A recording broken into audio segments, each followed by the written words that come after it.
What's going on, everybody? I have no webcam. Welcome into Blazers Uprise Live. Why do I have no webcam, Eric? Eric's pretty face is on the screen, and there's mine. Man, oh man, all out of sorts. Okay, we've had a long day, haven't we, Blazer fans? We're going to talk about everything. We're going to talk about Dame. We're going to talk about Joe Cronin. We're going to talk about the meeting. We're going to talk about Draymond Green. Talk a little bit about the players the Blazers drafted, as this is our first time live since the Blazers draft stream. Thank you to everybody who tuned in for that. Dropped a few videos over there on the main channel. Latest one is juicy. But we're going to discuss the latest with your Portland Trail Blazers, the latest with Damian Lillard, and talk a little bit about free agency. We got a lot of stuff to talk about tonight, and it should be a pretty long stream. And this stream is brought to you by BetOnline. Use the promo code BELIEVE for a 50% reward bonus. Eric, how's your day been? It's been okay. Just waiting to hear how the meeting went, I guess. I was pretty sure we weren't going to hear anything negative about it, short of someone seeing Dame storm out of there or something. But, just kind of a weird vibe day, right, in terms of the Blazers. Yeah, very, very stressful. This was one of the most stressful days. I was just sitting on Twitter refreshing, and it was not fun. Not fun. And then finally we get something. It's Dame dreams of Draymond, and it's like, okay, I guess I'll take it. And then we get Joe Cronin's statement, which I'm not going to read too much into. How much do you think we can read into anything that we heard today? I mean, the only two things being Joe Cronin's statement that they had a good dialogue and they're committed to building around Dame. And then Dame's dream, according to Sam Amick, is Draymond Green and Jeremy Grant with him. Like, how can we read anything into either of those things today? Or was today just basically meaningless in terms of, like, the grand scheme of things? I mean, I guess we didn't hear like Chris Haynes report after the meeting or something that it went terribly, right? But my thinking is that any trade demand by Dame would be smartly, in my opinion, kept under wraps until it happens. So I never thought we'd hear like, oh, Dame left a meeting requesting a trade, and then sometime within the next 2 weeks we'll hear that he got traded. And it's just a matter of who. I think it'll be more of a shock when we see the Dame tweet, and then we'll find out that he did request a trade or something, or both sides might try to spin it against the other person or whatever. We'll see what the aftermath it is, or maybe both sides just play nice but yeah, so it's tough because I don't think we would hear anything but they had a good dialogue, even if it wasn't a good dialogue. But I think it's still good that there hasn't been any negative stuff coming from it. Yeah. This is basically just going to be a whole thought experiment and analyzing stuff that's just going to be speculation. That's what this conversation is going to be. Because none of us were a fly on the wall. None of us exactly know what went down in that conversation. And without knowing what went down, I mean, it's just purely speculation. But at this point, there's just a couple different things. One is, what a lot of people seem to believe, and that is Joe Cronin couldn't get anything worthwhile back for the third overall pick, a generational prospect in Scoot Henderson, as some people say, and therefore, has to build the team other ways, and that's why he didn't trade the pick, right? That's what a lot of people have been telling me on Twitter, and I don't fully buy that, but that's one scenario. The second scenario is the Blazers and Joe Cronin think Scoot is such a good player that if they go the route of trying to sign and trade for a Draymond Green or a Chris Middleton and adding that to Scoot, that could be a better route than, say, what could have been on the table, maybe a Jaylen Brown trade. And then the third option is that they're just hardcore pushing a rebuild but don't want to be the bad guys and therefore are trying to save face and say that they're building around Dame. In that third scenario, that's the one where I'd be most pissed off, because basically Cronin would have lied in exit interviews, would have lied leading up to the draft, lied after the draft, and then lied again tonight. And I mean, I just there that situation. I'm not saying it's not very possible, I guess is the right words, but I have a hard time conceptualizing Joe Cronin keeping a straight face constantly, especially meeting with Dame and like talking to, I don't know, I just have a hard time seeing him keep a straight face through a lie for that long. He just doesn't seem like the type of guy who'd be a great liar. I don't know what to make of this, man. Those are basically the three scenarios. One is, what people have told me and that they wanted to trade the pick. 2 is that they think Scoot plus getting a sign and trade is better. And 3 is that they're trying to push Dame out. So I think that's kind of where we sit, not knowing which one is true, at least on my end. I don't know what you know, but that's kind of my interpretation. Can I present a fourth option? What's option 4? This is just what I heard is happening. The Blazers, okay, we're told what Dame's preferred route is. Obviously, we know that already, and that was to trade the pick or whatever. We know that, right?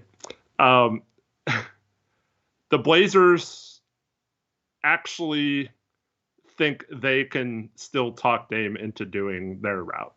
So they want to do their route, and they think it's what's best for Dame, even if Dame doesn't see it, and they're trying to convince them of a plan that Dame didn't necessarily want to do, but that if they reach certain parameters within that plan, Dame might still be okay with, if that makes sense. So Would that be option 2? Would that be the second scenario? Basically, they want to go younger and rebuild still, but like get Dame the help. Yeah, so basically option 2. But they basically went into this meeting not trying to be like, oh, what do you need? It was more like, here, let us tell you why we think you're wrong with your plan and why we're right with ours, So that it's a little different, but yeah, it's mostly that, just like, it's just weird how they're going about it in my mind. How could that possibly go over well? I know. Well, Dame? See, here's the problem with that. If it's any other player besides like a 6'2" point guard who is magical with the ball in his hands and isn't really proven off ball and not like a lockdown defender, like if we got a Men Thompson, right, we could be talking about maybe he becomes that point of attack defender that we need, right? And it can maybe work because he's big enough to play shooting guard or small forward. You probably don't have to start him right away. So like you could do some things.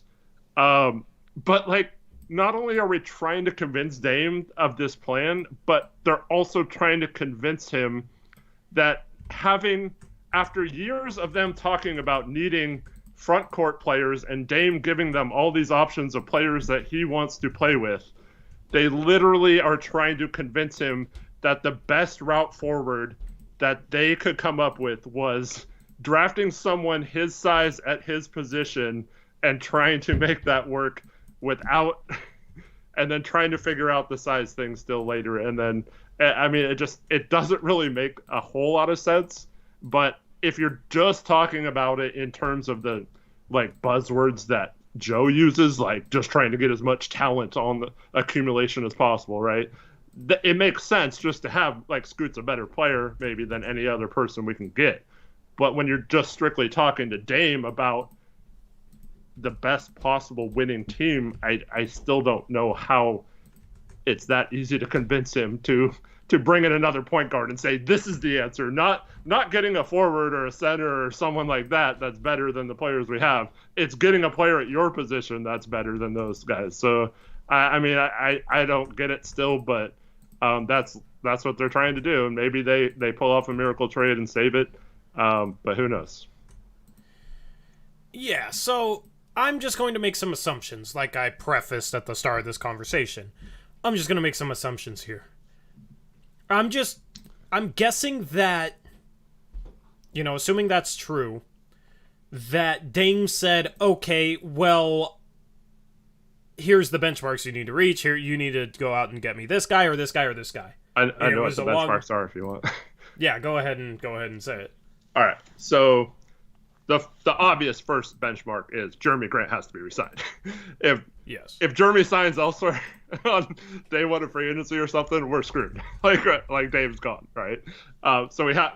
But wasn't there a handshake agreement and that was like conditional upon Dame coming back, or what was the deal? Well, I mean, they were planning on offering him the 5 years, 150, but Jeremy doesn't want to be here if Dame's not here. So I don't know if you can maybe work out a sign and trade or what, but I mean, we've already seen Jeremy like go to a team that didn't care about winning a few years ago. And then he leveraged his way to Portland of all places last year, like to play with Dame, which is good for us. But like, we weren't like contenders or something. Like he could have forced his way to a contender. And then, then we heard that he had an agreement in place for that 4/112 on January 6th that he was going to sign. And then all of a sudden he's like too good to sign that. and we heard he had an agreement then. So I don't know if it's not like comparable to the LaMarcus situation, but I do think there's like contingencies there. I don't think it's like a slam dunk he's going to sign without knowing what Dame's doing first, 100%. Yeah, well, I mean, what comes first then, the chicken or the egg? He's gonna, he needs Dame to stay. Dame, in order to stay, needs him to stay. So I'm just saying it's very likely Jeremy stays, right? And that's step one. But they have to pull up both of these steps. They can't just pull off one or the other. So the second step is they have to basically. I mean, Ant's the only real person that can accomplish this. So we'll see how much trade value he has since him and the third pick wasn't enough to get many players. They have to get some sort of decent forward that Dame approves of by trading Ant. And I mean, Draymond, obviously, we know Draymond's one of those guys. I've heard it could be as low as Cam Johnson, straight up sign and trade. That's like the low end of it. So like if we see an Anthony Simons for Cam Johnson sign and trade early in free agency, it's probably a good sign. I know Ant's Dame's boy, but Cam Johnson also trains with those guys, and it's someone that the Blazers, if you watched this show last year, had targeted all of last year. It's someone that Dame thinks would be an upgrade at the forward position. He's a decent defender, really good shooter, but helps space the floor. I don't know if he's raising our ceiling like a ton, just trading Ant for Cam Johnson. But I know that is a trade that would be a positive sign in terms of retaining Dame. Now, does Brooklyn have any interest in trading him, or do they want to keep him? They have a lot of forwards, so who knows? And I know there's going to be teams like Detroit and stuff like that also are going to be heavy after Cam Johnson, so who knows there. But yeah, obviously, if Draymond pops free or you're able to get Draymond, I don't know how realistic that is. Is there any other targets that you know of or can think of as possibilities off the top of your head to fill that? I mean, we know about the players like Siakam and OG, but it seems like Toronto's going to re-sign Jakob and basically run it back, and Siakam's not willing to re-sign anywhere, so that might be off the books. I mean, Umar mentions DeMar DeRozan in chat. I can't say that I've heard anything about DeMar DeRozan, but just knowing how much Dame likes him, and he's a vet. I don't know if that's enough or not. I mean, he doesn't really solve any of our problems because he's not a 3-point shooter, and he's not a great defender either. So it's kind of a weird fit. But if it keeps Dame happy, I guess you have to do it, right?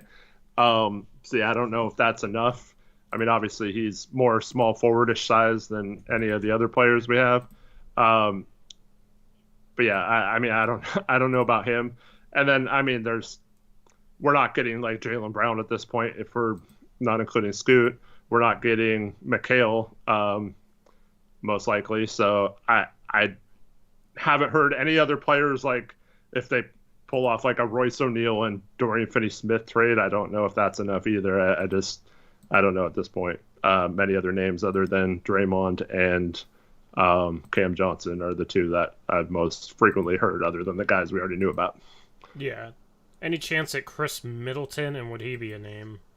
Have not heard anything about Chris Middleton either that I can speak to, other than just guessing or hunches. It is interesting that he opted out of $40 million, just like Draymond opting out of $27 million.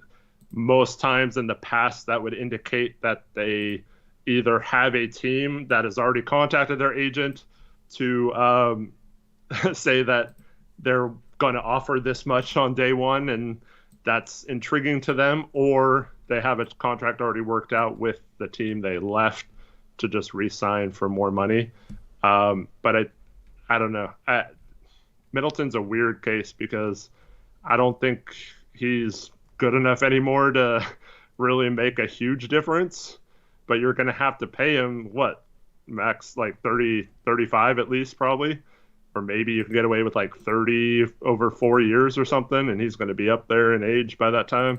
I don't know if that's the right commitment or if that's something that keeps Dame happy, but getting veterans wouldn't be too bad.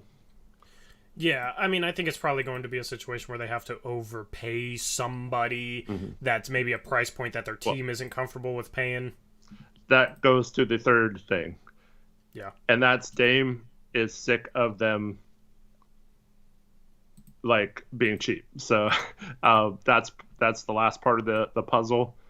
No more of this, we have to stay under the tax by $600K. If there's a move they can make to get better and it puts them in the tax, he's sick of them not willing to do that. So if he's staying, they have to be willing. I mean, they're probably going to get hard capped if they go after Draymond or Cam Johnson. That's probably the plan. Or, if they don't get one of those guys, obviously they probably open up the mid-level exception somehow. So they're probably going to try to do it that way.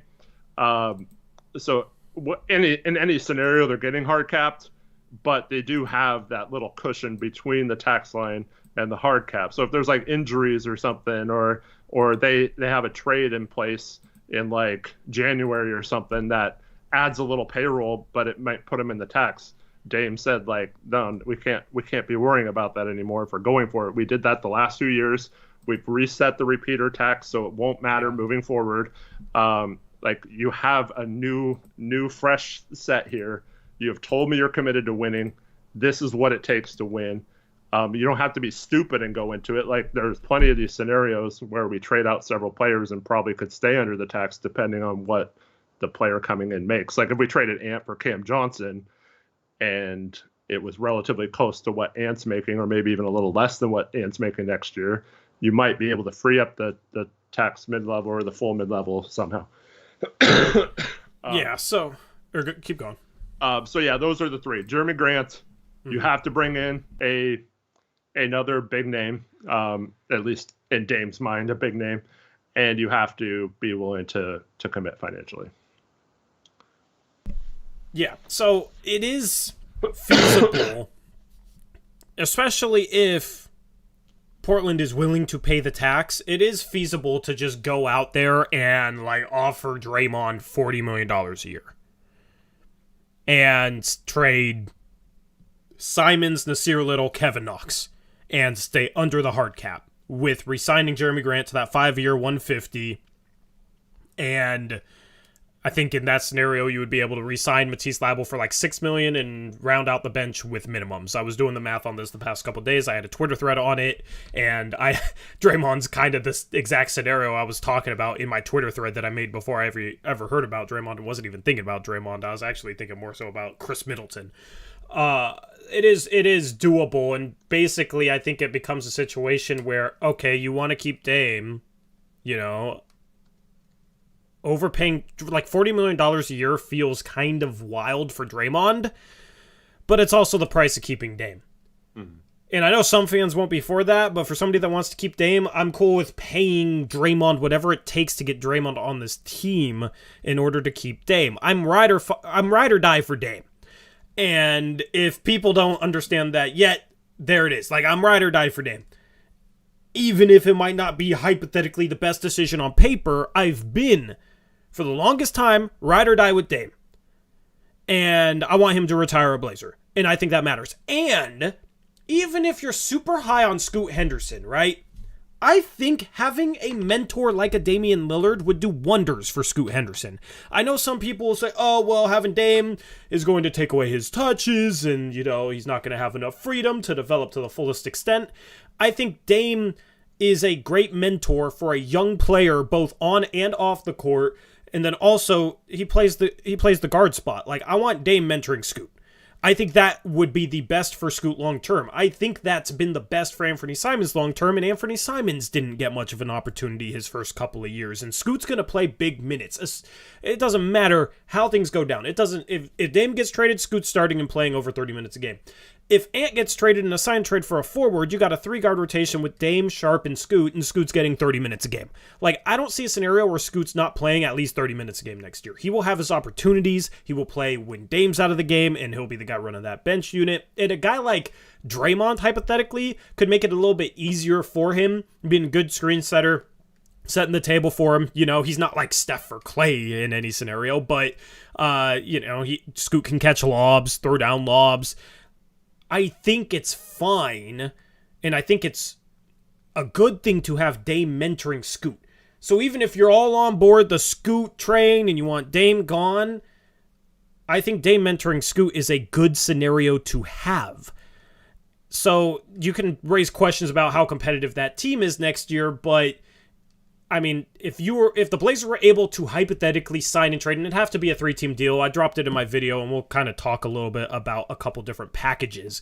But if you're hypothetically able to sign and trade Ant wouldn't be the guy signed and traded, it would be Draymond, but basically Ant, Nas, and Knox for a signed and traded Draymond on $40 million a year. Yes, that's a little bit of an overpay, but you can stay under the hard cap. You can keep Dame, have him mentor Scoot, and then Draymond helps this team out defensively, gives this team more of an edge. Like, that's what I want to see. That's what I want to see. Let me ask you a question. Let's say that team is a play-in team. They either lose in the first round or don't make the play-in or whatever, and then they end up trading Dame next summer. Do you think that's worth that 1 year, that trying for Dame, even though you're ride or die? Or do you think that would just like ruin your opinion right now? Wouldn't ruin my opinion. I don't foresee it necessarily going that way. Because here's the thing, like, Scoot and Sharp are going to, in my opinion, rapidly improve over the next couple of years. I think at the end of next season we'll be much better than we are at the start. So even if we end up flaming out in the first round, if you brought in Draymond, re-signed him on a long-term deal, in a sign and trade, and you got Jeremy Grant as well, signed on a long-term deal, I mean, those guys would be signing long-term deals to play with Dame. So I don't see Dame leaving those guys after they sign those long-term deals, and the young core would be better. So if we lost in the play-in or the playoffs, you could make the case that that team should be much better the year after, because Scoot's going to be going into his second year, Sharp's going to be going into his third year, and then I think it's a situation where you hope those two guys develop and you can work around the margins or whatever. Like, I think that would be the pitch, and I think Dame would stay. I think this is basically the crossroads that this team is at. I think if Dame stays this summer, I'm much more confident about him staying next summer than, I am right now about him staying this summer. So I think this is truly the fork in the road. But also, even if Dame left next summer, I think I'd have more confidence that the Blazers could get more back. So I'd be fine with that. Why do you say that? Because I think it would end up being Miami and like 3 future firsts right now. I feel like the options on the table might be more plentiful depending on if Miami struggles this year or not. They might be more plentiful next offseason. I don't see the Blazers necessarily getting back less. Yeah, I'm willing to take that risk.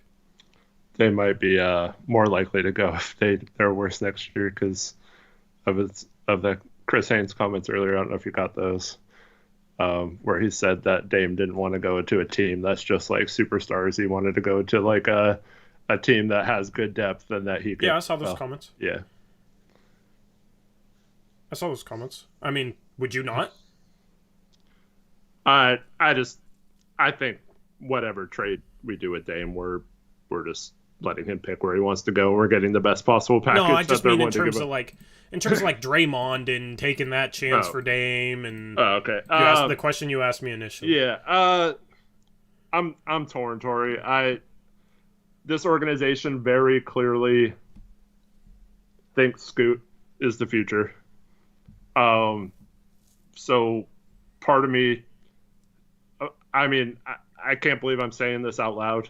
Like, those who watch the show, like, I know this is going to surprise a lot of people, but I'm almost to the point where I'm sick of them, like, just like telling Dame they're going to do this. We'll do that. We'll do this. And it's been, a year and a half. If you want to rebuild, just frickin' do it. Just do it. Just tell Dame, quit saying you're committed to winning to Dame. Quit saying you're going to do this. Quit saying you're going to do that. Quit convincing him to sit out games and taking. Just sit out. Just sit out, or just trade him. Just tell him, okay, you can be a part of this if you want, but we're gonna draft Scoot and we're gonna go for it. When we told you that we were gonna go for it this year, when we told all you fans we were gonna go for it, we didn't know we were gonna get Scoot because the third pick, even when we got that, who knew that Charlotte would be dumb, right? So in my opinion, I mean, I hate this, but I don't really see it working with Scoot and Dame anyway. Like, it's just clunky. So, like, I mean, I guess I could see them both being really good and Scoot figuring out his shooting a little bit. And they could be elite players that help each other win, but we're still really small that way. We still haven't addressed, like, a lot of depth. If we trade for Draymond, like, that's going to be even harder to make a deep team. So, in my opinion, it's almost time to just rip off the Band-Aid and be like, you know what? If the Blazers truly want to do it their way, just freaking do it, man. And just take the hit for a while and then hope like heck Scoot and Sharp are good enough in the next year or two to make people forget somewhat about what they did to Dame. And so, yeah, I mean, I hate that. I hate it. Like, I don't want to trade Dame. I want him to retire a Blazer. But, like, if they're – I don't believe Joe. Like, I can't believe him 100%. He's lied so many times that I don't believe him that he's still going to pull off something for Dame and not just sit here in a week saying, oh, we tried, dude. Sorry. Like, I don't know. Here's the thing, though. It's not even about believing him. And if that is the route they want to go, then that is the route that they'll inevitably end up going this offseason. Because if they want to go that route, then they're going to say we tried and blah, blah, blah. And, like, Dame's going to request out. So that's the thing, is like, whatever they want is what I think is going to happen the rest of this offseason. I hope that they don't want to go the rebuild route, I truly hope that. Maybe, I disagree with how they want to go the win now route or want to play both timelines. I don't want them to want to go the rebuild route. I had a whole Twitter thread about how many rebuilds fail. There is a true chance that we are a losing organization for the next 5 to 6 years if we go the rebuild route. And everybody loves Scoot and Sharp, so nobody will admit that that's a possibility, but it truly is. Yeah. It truly is. So for me, I want them to want to try and win. Scoot's obviously the future. Dame is the present. I want to give Dame and Scoot the chance to make it work in the backcourt. Yeah. I think Scoot has the potential to be a better defender against shooting guards than Ant or CJ were, because I think he has the longest wingspan out of the three. I think he's the strongest out of the three, and I think he has more edge to him than CJ or Ant. I think he might want to be a better defender than both those guys. I can't question Ant because he's made improvements, so I don't want it to be a negative for him. But offensively, yes, the shots questionable, but like, I want to see that backcourt have a chance because I truly think that if you get this team better defensively, the bench will be better offensively, I think, just by having Scoot. I mean, the bench was awful last year and Ant had to run it. But if you always have two of Dame, Sharp, and Scoot in the game at all times, you're going to probably have a top 5 to 6 offense. It's really always been about the defense. I think bringing in a guy like Draymond does wonders for the defense. I think his leadership on the defensive end would be needed. Sure, you might not have that point of attack defender, but you have that rim protection. You have that quarterback defensively. We saw a lot of communication mistakes last year. I just want to see that play out. I think in the next 2 to 3 years, Repair can be a true difference maker on the defensive side of the ball. I think you would maybe still have to address some defensive problems in the next year with that roster. Yeah, Chris Murray can be good. Like they drafted guys that I can see being really good defensive players. So I like that part of it specifically. And they drafted guys that, I was laughing at Cronin saying like, oh, it's 3 guys that aren't like real 19-year-olds or whatever, but they truly are. Like Chris Murray's a high IQ guy. Repair reads the game well. Scoot has been playing professionally for 2 years.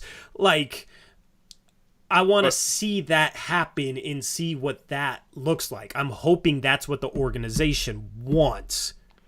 Yeah, but there's 2 things to that. Cronin himself sat here after the last day of the season and said, going into a season with guys who you're expecting to be in roles and expecting to be a good defender, like let's just take Repair, for example, or Chris Murray or whatever, or Scoot to be good right away, That's what he said. That was my biggest mistake, is relying on guys that were unproven to thinking that they would be like good right away or know their roles. Now he could get lucky and do the same thing again, and it could turn out this time because he found the right players this time. But it's just kind of crazy to me that he specifically said we can't go that route, and now you're trying to sell. I'm not saying you, but like we're trying to sell this route of doing that exact same thing just because they played professionally for a year or two. Like to me. It's just, I can see why Dame is frustrated with all of this and why he brought his agent in for this conversation today. Daniel says, Torrey is in denial. He can't accept the truth. Bro, what the hell are you talking about? I told you guys on draft night that I think Dame is freaking gone. So what am I in denial about? What can I accept? Well, the bottom line is Dame does not want to leave. We're testing his loyalty to the absolute limits. And this guy still is giving Cronin a chance for some reason. Like this guy is crazy, wants to be here. He does not want to be traded. And that's why I want this franchise, even though they've screwed up time and time again, to try and do right on him, even if it doesn't look pretty. I don't think Cronin deserves Dame's loyalty anymore, but Cronin might not, but I think fans like me do. Right. Fans like a lot of the people watching the show do. Yeah. Well, I've never turned on Dame either. I know you do too, but that's why I'm hoping. Yeah. That's why I'm hoping that they actually want to pull something off and can. But see, okay, let's just say we pulled off this trade for Draymond. Dame's fine. The rookies are okay. I still don't if we don't win a championship next year, I don't know if Cronin's the guy who can identify the weaknesses and go out and get those players next summer with no draft pick and no money in free agency or whatever. I don't think he can manufacture that because he loves his young players.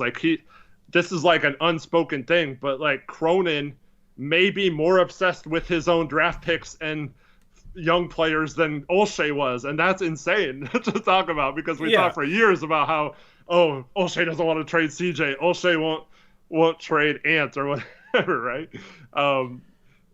And so now we're talking about the same guard, right? The same he's going after a guard as his prized guy who's going to get us somewhere, and that's I don't know.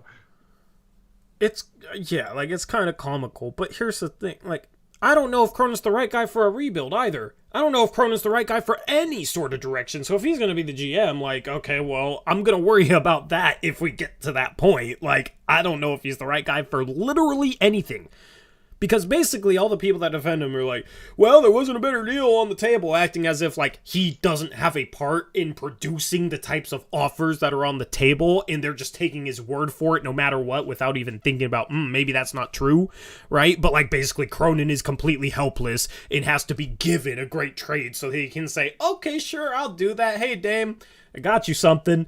Like, that's basically how people portray Joe Cronin as a GM, which is, that's not ideal. Like, good GMs go out and make things happen, produce good trades, negotiate good trades. Those are skills of being a GM. So, I mean, I don't know if he's the right guy for anything. So if we're talking about what ifs down the line, like, can he make the right moves on top of that a year from now to get that team to championship caliber? I mean, can he make the right moves over the next 6 years in a rebuild to get that team to championship caliber? I mean, that seems as far off as anything. Yeah. Well, okay, so that goes back to my original point then. And that's, if we don't have faith in him, that's why I almost feel like we're going to do some stupid trades to keep Dame happy. And we're just going to delay our full rebuild, right? And then by the time we realize that Cronin's not able to handle this and that it's not going to work with Dame, that, like, we've given up, more picks in the future and more of our young players, maybe not Scoot, but, or Sharp, but, like, we wouldn't have the same asset pile that we'd have right now if we just ripped off the Band-Aid and just ended it. So that's why you protect picks. But yeah, my greatest fear right now is them basically hurting our future assets to please Dame still, and then deciding a year or two from now, like, if you are truly committed, like they said yet again today, to building with Dame, you have to be willing to go for it for 4, 5, 6 years, whatever the length Dame is going to be here. You can't just be like a year-to-year basis. And then the other thing I want to bring up is Joe Cronin literally said this after the draft. He said that it limited trades because they were worried about a lot of players' contracts, right? And then he talked about how they needed draft picks for good contracts. So to me, his words don't line up with overpaying like we'll have to do for a Draymond or a Chris Middleton at $40 million or whatever the price is to get them, along with paying Jeremy $30 million. Like, that to me doesn't really jive to what he said. So, like, are they really going to commit to that? But he did make it a point on how having guys on rookie contracts that can be a part of your rotation basically makes it easier to have contracts like that. Yeah, but not 3 or 4 of them, Yeah, but I mean, if they're staying, because the cap's gonna bump a lot. Like, if they're signing and trading for a player, and you got Chris Murray on a rotation spot on a cheap contract for 4 years, you got Scoot Henderson that could be a star, in the next couple of years, and he's going to be making $10 to $13, $14 million, right? If Ryan Rupert can work his way into the rotation, like, I think he could be kind of a cheaper version of Matisse Thybulle, if he pans out. We'll see what we're paying him. What'd you say? We don't know what his contract agreement is. Apparently, they had an agreement on a contract before he was drafted. But like, that's 3 rotation spots out of 9 that it's only like 16 million potentially in a year or two down the line, where the cap's going to be like 140, right? Like, you have the room. It's not like they're going to have to, I don't know. They're obviously going to need other moves, but it's not like where they're destined to be a repeater tax team. Mm-hmm. And that's where Joe definitely has his constraints. and we questioned him taking Chris Murray if we're going the rebuild route. I think that's why he took a Chris Murray, was so he could have a guy he could confidently just plug in there as the backup 4 on $2 million a year and not have to worry about allocating any more money to that spot.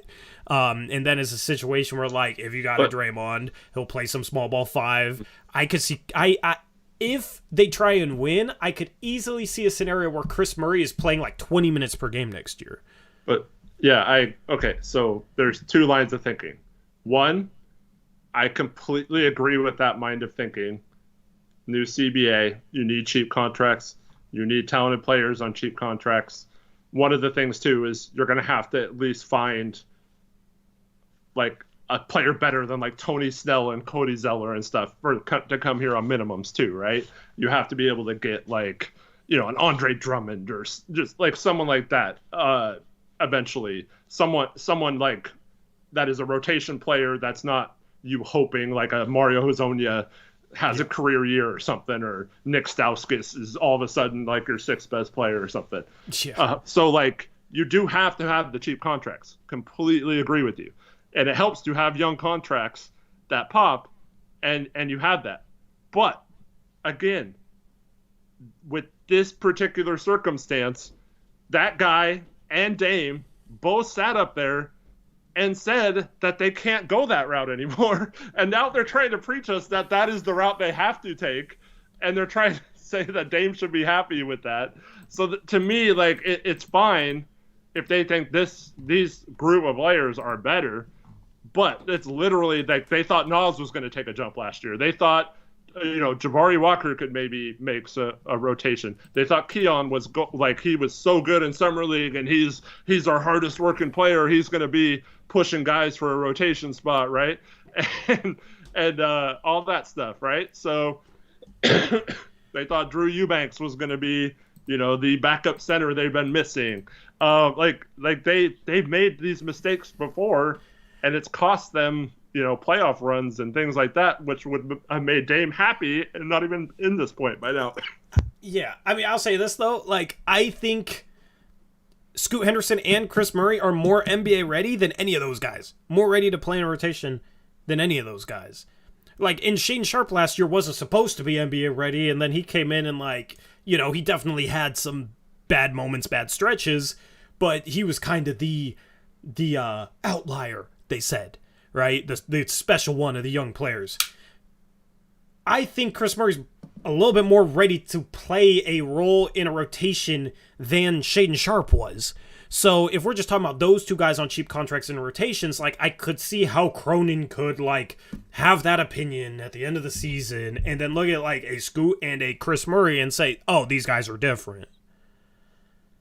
Hey, he says Eric, tell Tor. Oh, man, what is going on? Hey, there we are. Are we back? Don't get my hopes up. Are we here now? I think we're good.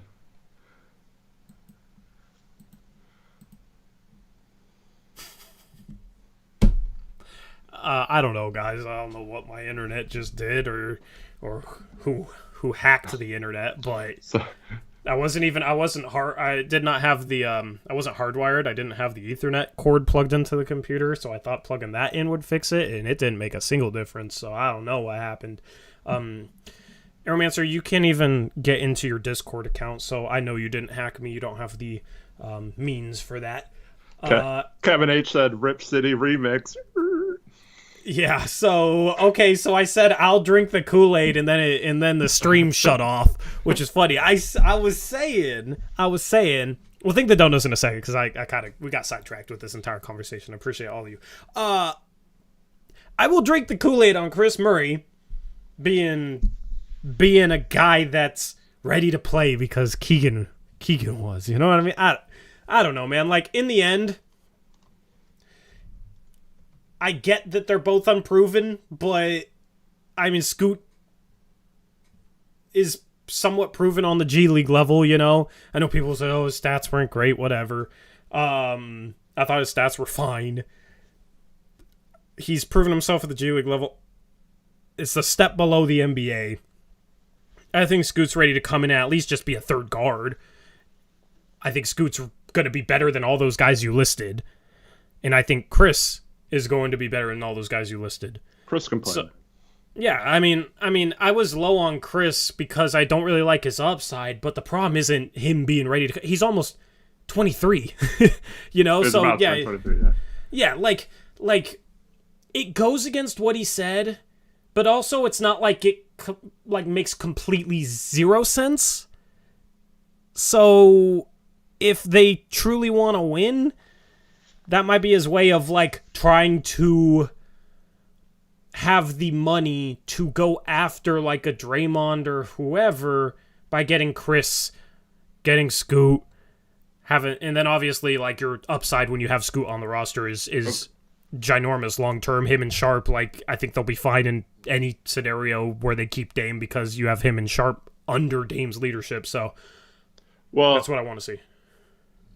Okay, completely agree once again, except for the fact that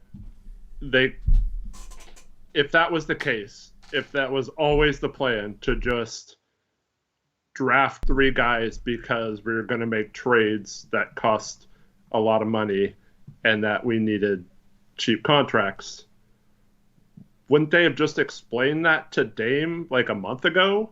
And so Dame wouldn't have cared after the draft that they drafted 3 players. They would have had any need for this meeting today because they would have Dame would have already known that was the plan and that they were going to take care of him, right? So, I mean, that part is iffy. I don't know exactly what they told Dame a month ago. I don't know. I mean, I don't know what was said behind closed doors, but obviously Dame expected there to be a move. Dame expected them to be aggressive. You got the report that Dame's unhappy. I don't know. I think if I had to guess, which is just a guess, Cronin tried to string it out so that they could use the picks and then try and build in other ways. I don't know the answer to that. Yeah, he thought the only people they actually contacted about the 3rd pick were trades that they knew they would be laughed off the phone for, like Bam, that Miami wasn't trading Bam, so they could say they tried. But in every other conversation, when they were rumored to go after Siakam or whatever, that was always using things other than pick 3. They were trying to get it other ways. So maybe that's... Here's my question, though. How many weeks ago was the draft lottery? It was, how much? It was May 16th. Weeks. Yeah. It's June 26th. So, was that before or after the draft lottery? Or was that, a situation where they were thinking that at first, thinking Scoot would go to, and then, oh, wait, Charlotte's going to take Brandon Miller, because then we started having those rumors perk up, and it was oh, wait, we could have Scoot.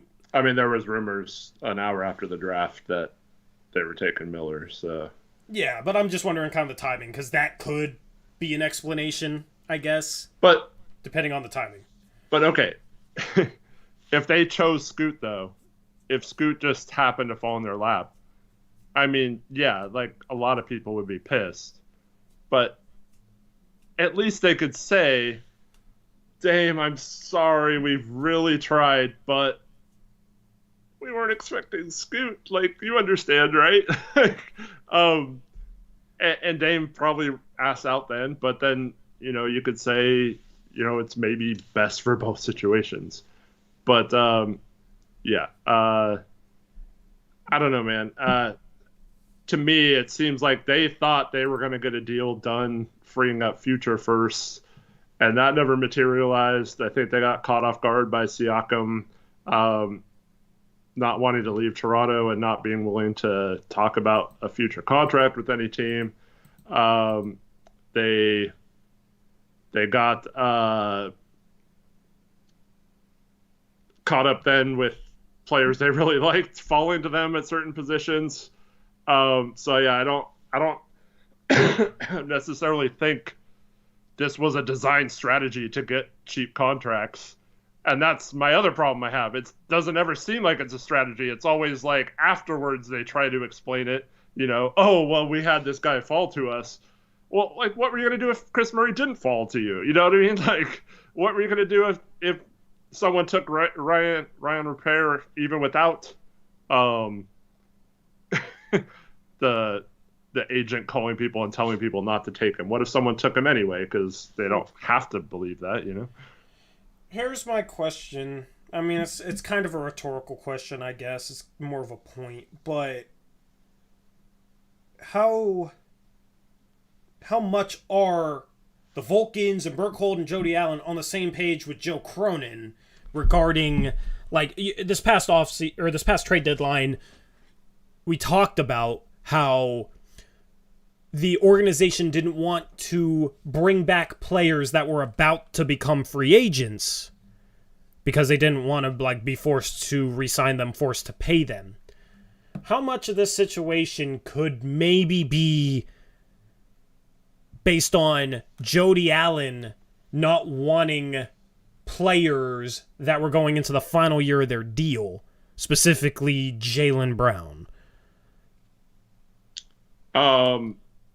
I don't know, because they refused to even discuss Jaylen Brown after Dame and Jeremy laid all the groundwork for it. That's one of the reasons why Dame wanted that meeting today.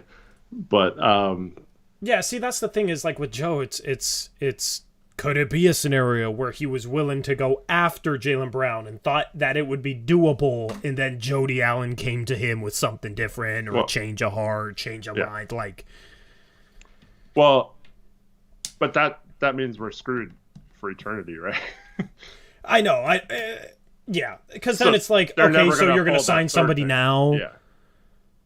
But see, this is where it all falls apart for me, because, like, I kept going back to that after the stream on Thursday. I kept going back to maybe they didn't want these contracts at the trade deadline because they wanted someone that was really highly priced and they didn't want to get stuck with, like, Wiseman's $12 million or whatever.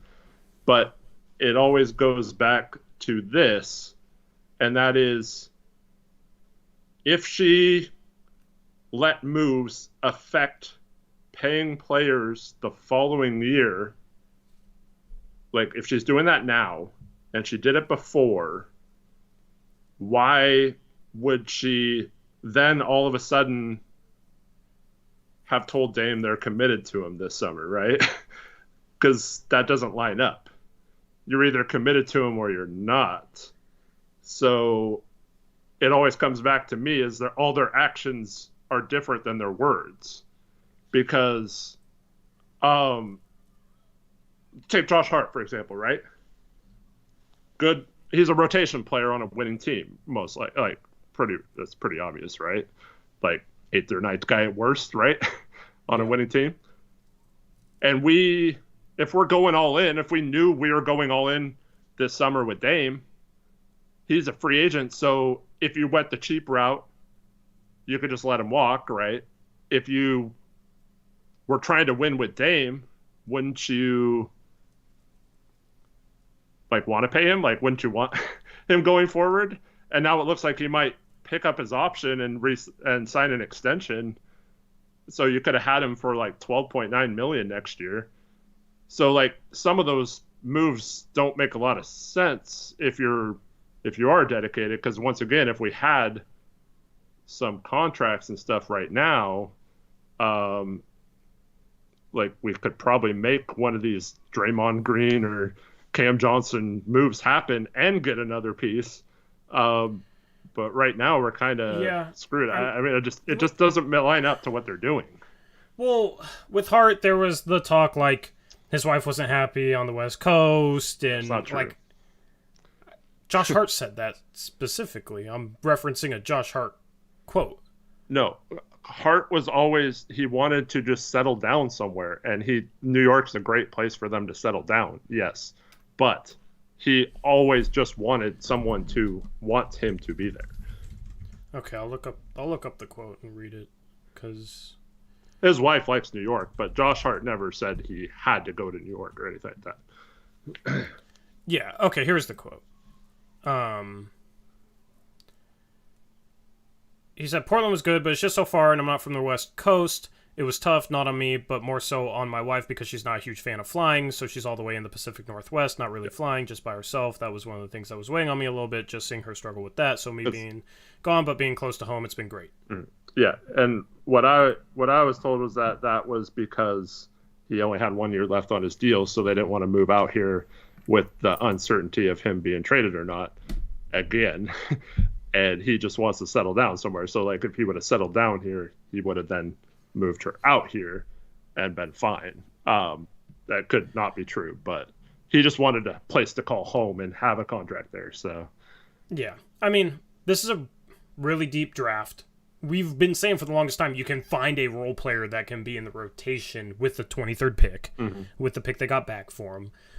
I'm wondering if that was kind of the logic there. It was like, oh, we can get back a role player for him. That's a role player starting next year. It'll help us tank the rest of the year.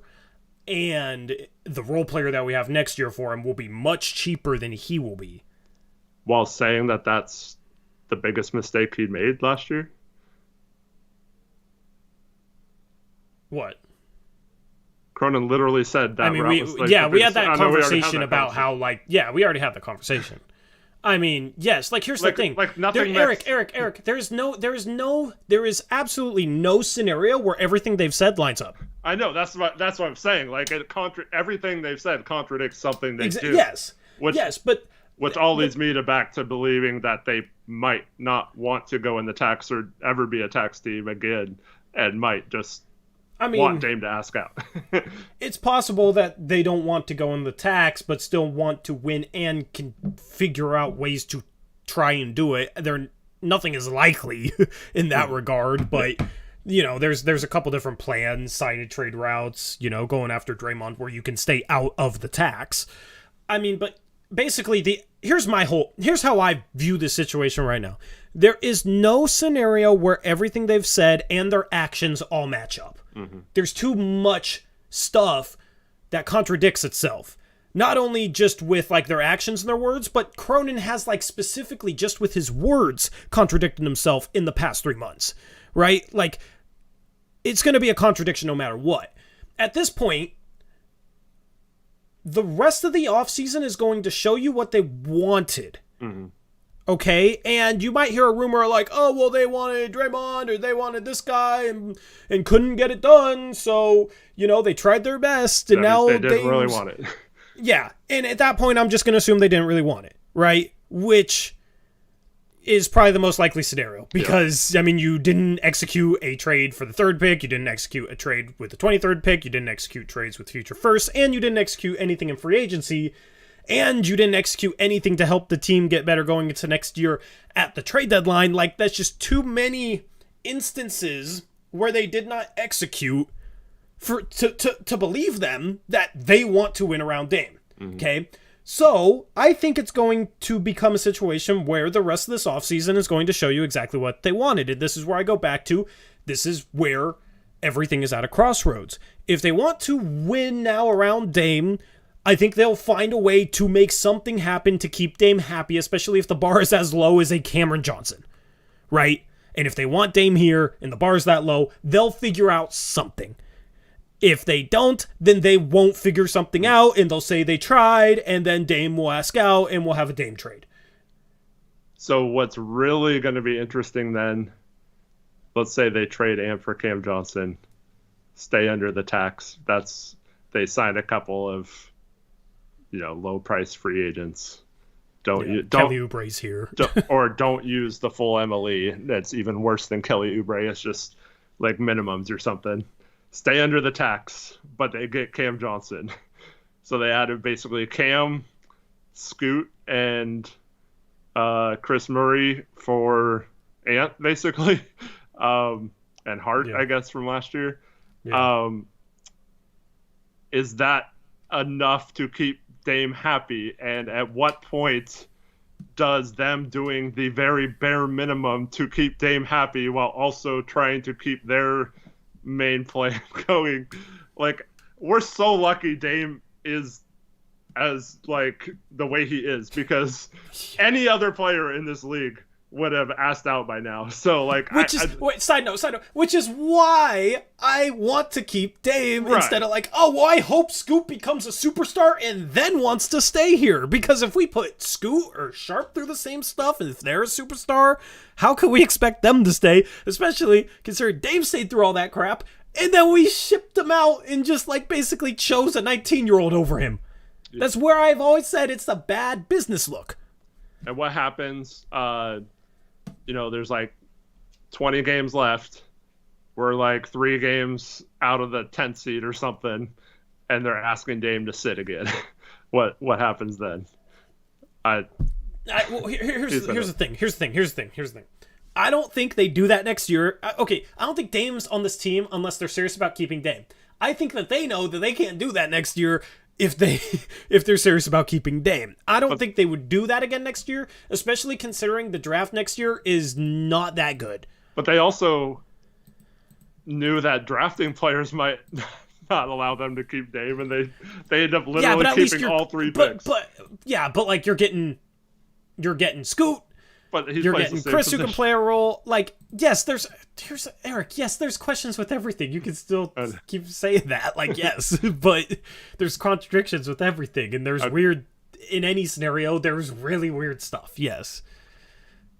Yeah. Go ahead. It's crazy that Dame's. I mean, it's disgusting that how bad he wants to be here and how bad he wants to win here and how they've treated him through this whole process. Like, and then you have people in chat calling him like a selfish player and crap. Like, I don't understand, man.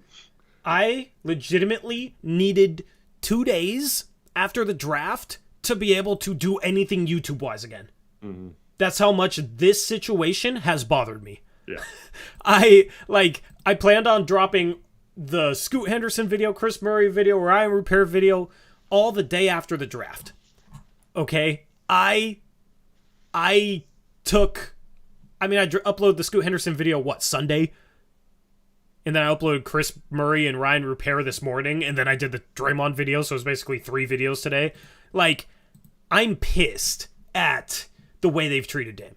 I'm pissed at the way they've handled Dame. Mm-hmm. I'm pissed that it's come to this point in that this, like, Joe Cronin somewhere had to have lied. Like, it legitimately bothers me as much as really anything has bothered me being a sports fan. Like it bothers me that the Mariners won't spend money to bring in bats, but that's already kind of assumed, right? Like, I never thought this organization... They don't come out and say, we will spend money on bats and then not do it, right? Yeah, they're just... Yeah, exactly. So, this has bothered the hell out of me because, as I said, I'm ride or die with Dame. And when it's like, I'm ride or die with Dame, Dame seems like he's ride or die with the organization, and the organization isn't returning that same energy. It freaking bothers me. If it was a situation where it was like, oh, well, yeah, but give it up on Dame, we end up with Giannis. Like, okay, well, at least you end up with Giannis, you know? Like, I'm still going to be pissed, but at least you end up with Giannis.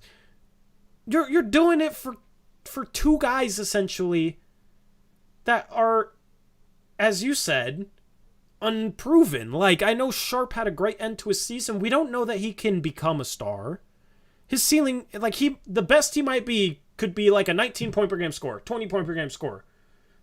You know, I'm not going to bet against him becoming a legitimate superstar, but it's really hard to become a top 10 player in the world.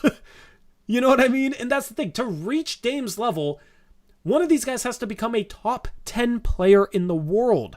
The thing is, a lot of top 10 players in the world are bigger than 6'2".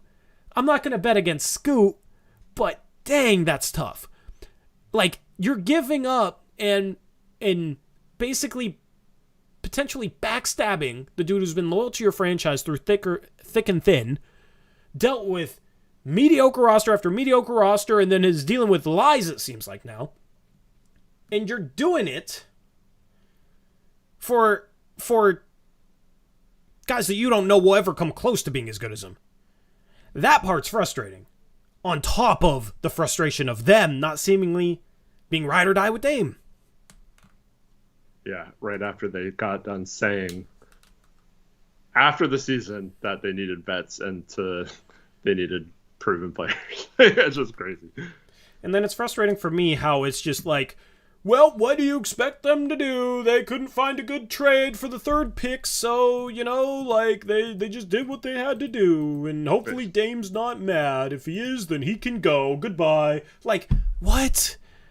And I'm not saying the Blazers should have traded for John Collins, but then you see John Collins get traded for Rudy freaking Gay in a second-round pick today. Like Porzingis. At first they were trading Porzingis. They were getting Porzingis for Malcolm Brogdon and Danilo Gallinari, and I don't know. It can't be that hard to find something. Well, and if it is as low as Cam Johnson, like if you're a good GM, you could figure something out if that's truly your motive. But this all goes back to last summer, though. If Cronin just makes one or two smart moves with, signing a backup center and signing someone who's not injured to be at the mid-level exception, like we're not even talking about this right now because we probably make the playoffs or at least the play-in, and Dame is fine because he at least had a shot, and it felt like they were building something with getting Grant and stuff. But the fact that they tried to go all in for Dame last summer and it still didn't work out, and a lot of the reason for that was Dame was mad that they talked him into this route, which he was fine with, but then they failed to bring him veterans other than Grant. They still went unproven and young throughout most of the roster. So, they need to find a way to work around the edges. That's what you've been saying since we started Blazers Uprise, right? Yep. Is work around the edges, and that's literally all. It's not that freaking hard to keep Dame happy. Just don't piss him off and don't quit like telling him that you're going to do this and then not doing it. Quit telling him to wait till next time. It's just, I don't know. Let me think, Donos. Shout out Snack and K, $5 Dono says, Yodi gang! Just out of curiosity, why do you guys think the Melo Scoot backcourt would be a good fit and not Dame/Scoot? For me, I don't necessarily think the Melo Scoot backcourt was a great fit, but when you're a team like the Hornets who are not anywhere near contention, not having a top 75 player of all time that's waiting to take it, like wanting to win, and you're not saying you're dedicated to win, you always take the best player at no matter what the position is. So I would say that if you're drafting for need on a horrible team like that, like and just look at Charlotte's lack of draft. Other than LaMelo Ball, who, the jury's still out how good Ball really is. Their draft history is freaking terrible. I just think in that situation, when you've been bad for so long, you take the best player. So that's why I think it's different. I'll also say this. LaMelo is like 6'6", 6'7". Yeah. But also, I think Scoot and Dame will be as good of a fitting backcourt as Dame and Ant or Dame and CJ. I don't necessarily believe that, but Scoot definitely has higher upside than any of those guys. I think ultimately they both are better on ball, though. I'll say this. I think Scoot will be able to get Dame better shots than CJ or Ant could. That might be true. And I think defensively, Scoot has a chance to be the best defender next to Dame out of the three. And Scoot at least gives them a little different style of a guard that can really put pressure on the paint and get the Blazers playing in up-tempo compared to CJ and Ant, who aren't really guys that push the pace like that with the ball in their hands. There's, Scoot's the worst shooter out of the three, so that doesn't really fit great, right? But Scoot can cut. I think Scoot will be a good cutter. If he could just shoot the three ball at an okay clip, I think that part's fine. And then I think you take everything else into account. I think Scoot and Dame will fit at least as well as Damon CJ and Damon Ant. Yeah. Well, Scoot's going to have to prove himself off ball because they're going to probably sag off him to help. That's probably the player they'll leave open, especially if we get Cam Johnson, right? Because you won't want to leave Cam or Grant open unless Grant shoots like he did at the second half of the season. But, yeah, I will say this. It didn't seem like Scoot got many open catch-and-shoot three-point looks in the G League. Maybe he has an uprise there. Yeah, like... The thing is these G League teams going into the game are like, Scoot Henderson is the star. Stop him. Yeah. And they were guarding him at the 3-point line, on, off the ball. Like, so. And Adam Du Bois says, you're right, Torrey Scoot will be for sure the best defender between CJ and etc. I mean, we don't know that for sure. Like, we don't. Yeah, I have confidence that he'll be able to figure out defensively, but people assume he's going to be a good defender as a rookie, and I think that's a little too optimistic. But physical tools, motor, edge, like, okay, yeah, I think he has the highest potential out of the three. And off-ball cutting for a 6'2" point guard, is that really? I mean, yes, it's a good skill, but is that really like the most important thing? Like, I don't know. I mean, it's useful when your 6'2" guard is as explosive as Scoot is, right? But. Yeah, I don't know. Like when he cuts, he might as well be 6'7" and an okay athlete. Mm. Like we talked about, like going into last season, we were talking about like, oh well, hopefully Justice Winslow's a good cutter and can help out the team offensively just by cutting. He's like what 6'4" and a half, 6'5" with no bounce. Like, I think Scoot can cut and will cut and is explosive enough to put a poster on someone. And here's the thing with his cuts is like everybody thinks, oh, if you cut, it's to get a pass and finish. But defenses will rotate to the cut. Scoot will be the type of guy to find the next pass and kick it out to a wide open Jeremy Grant. Mm-hmm. Or dump it off to the big, if depending on the way the cut is set up and if there's a big in the dunker spot. Cronin's going to have to get, or Chauncey's going to have to be a lot more creative than he has been. Yeah. We'll see. We'll see. Shout out Carlton Pagano Jackson, $10 donor says, what a day. Happy birthday, Eric. Much love and respect to you both. Oh, I forgot it was your birthday. Happy birthday to Eric Brandt. Thanks. Forgot to wish you a happy birthday everyone. On stream before now, but shout out to Carlton. No problem. Happy birthday. There's a lot of stuff on the table. I know. My head's spinning. So, happy birthday, Eric. Give Eric a happy birthday in the chat. Give him some party emojis or something, okay? Lots of people already did. Thank you, everyone. Yeah, but more, okay? He didn't get enough. He deserves more. Shout Dro, $2 donor says, Olshey wasn't Jody's puppet. She hated Neil. Thank you, Dro, for the $2 donor. Do you agree with that? What? Olshey wasn't or was? He said Olshey wasn't Jody's puppet. She hated Neil. I think something happened to make her hate Neil. But I mean, she literally gave him an extension the year after they went to the Western Conference Finals. That was her, right? Yeah. So because Paul died in 2018. So so they gave she gave him an extension. I think she got.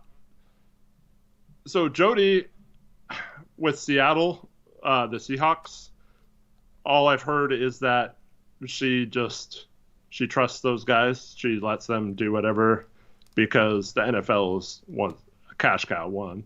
And two, like it's basically a situation where there's no luxury tax or they don't have to make the same decisions they have to make in terms of soft cap and going way over and all this stuff. So there's big decisions like the Russell Wilson trade.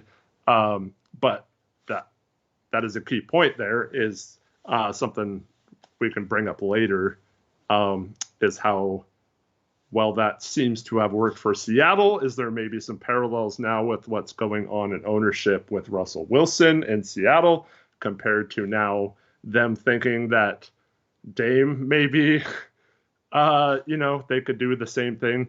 and now they have Scoot and Sharp and an exciting young core. So with Seattle, they just let them do whatever, and they can't go over the cap in football. So she just tells them you can do whatever you want as long as it's not a huge decision. Just I don't even care. But with the Blazers, it's like every decision they make, like trading for freaking Kevin Knox, you have to ask her if that's okay. And she's like, well, what's his contract moving forward? And you have to say, well, he's got a $3 million option, so we could just cut him after the season. She's like, okay, fine. But what happened with Olshey is the team was not doing good in 2019, 2020. And she basically told Olshey to get under the tax. We had the highest payroll in the league, even though we were only like 5 or 6 million over the tax. That was the Whiteside trade deadline. Or go back and watch that stream if you want more good ranting.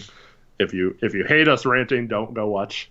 But anyways, so Olshey failed to make a trade then, and then to get under the tax, and then he ended up keeping Whiteside and talking about how he's the best shot blocking center and best rebounding center in the NBA. Remember that whole interview? Excuse me. So that's when the relationship started to sour a little bit. But as far as I know, like Olshey kept making moves and kept doing things with the promise that this will work out. And then they kept being kind of mediocre. And then then there's an investigation into Olshey. If you listen to certain people, they didn't really find much in the investigation, but fired him anyway. So is that them just trying to find a way to get rid of him? Who knows? But yeah, that relationship definitely soured somewhere between that trade deadline in 2020 and when they fired him. Shout out to Pim with the $10 dono. Thank you, Pim. Says Scoot is no ordinary 19-year-old with disguised face.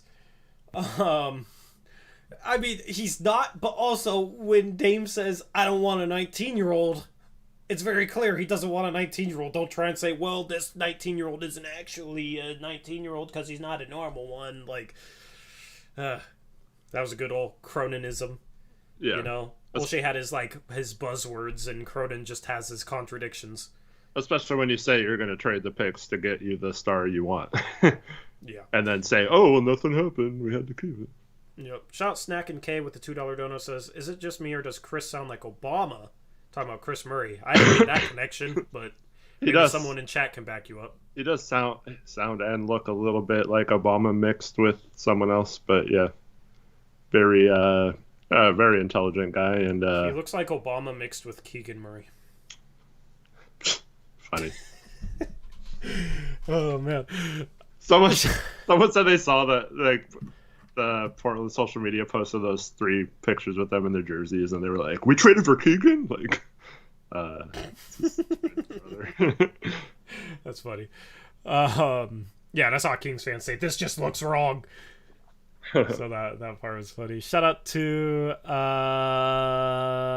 David Kutzar, $5 dono said, did the Blazers offer 3 and Ant for Mikal Bridges? You guys like Draymond to Portland. Eric, did Portland offer 3 and Ant for Bridges? Officially, I guess technically they called Brooklyn. Brooklyn said they're not trading Mikal. And Portland was like, well, what if we give you 3 and Ant? And they were like, we're not trading Mikal. So, it was never like a serious offer, but that's so ludicrous. Yeah, to me. Of Brooklyn. Brooklyn basically, I mean, I guess if the San Antonio would have called and offered him Wemby, maybe, but they weren't going to trade Mikal for any price. So, yeah, it's pretty dumb, especially with Scoot on the board. And if Scoot is that generational point guard, they have Dinwiddie as their only point guard right now. Yeah. So, I put that in the category of Portland only ever even offered it once they knew Mikal was off the table and that they weren't going to be serious about trading him. So he's within that Bam category of it was never going to happen. So I thought in that 5 minutes, once Miller was taken, if you call Brooklyn and they really turn down 3 and just 3 by itself plus salary filler for Mikal, that's absolutely stupid. Because as great as Mikal was, he's never been an all-star. The team was under 500 after he got there. They made the playoffs because they already had a good record. So I mean, Mikal's a great player. I freaking love Mikal. He was my favorite player in that draft outside of Luka. And I've always been a big fan of Mikal, and Dame's been a big fan of Mikal. But yeah, it just never was a possibility. Yeah, so yeah. Shout out to Great Who's Investigates $5 donor says, so your guys' complaint is really just that Cronin is jerking Dame around instead of just being honest. Well, he's jerking the fans around too. Yeah. I mean, he's contradicted himself. I mean, his moves in totality have been subpar. I mean, everything regarding Cronin has been kind of frustrating for me, not just how he's handling Dame this offseason, but, I mean, dude. There's fans out there that are like, oh, well, just trade Dame wherever. Don't trade him to where he wants to go. Bro, this dude traded Norman Powell to where he wants to go. He traded Gary Payton after sitting out after you're back to the team he wanted to go to. Well, okay, here. I have something regarding that, but, he should, why are we questioning whether he should trade Dame where he wants to go? Why weren't we questioning it when he traded Norm where he wants to go? Yeah. Well, what are we talking about? We gave him a contract extension that was a good contract extension after he had been here for half a year.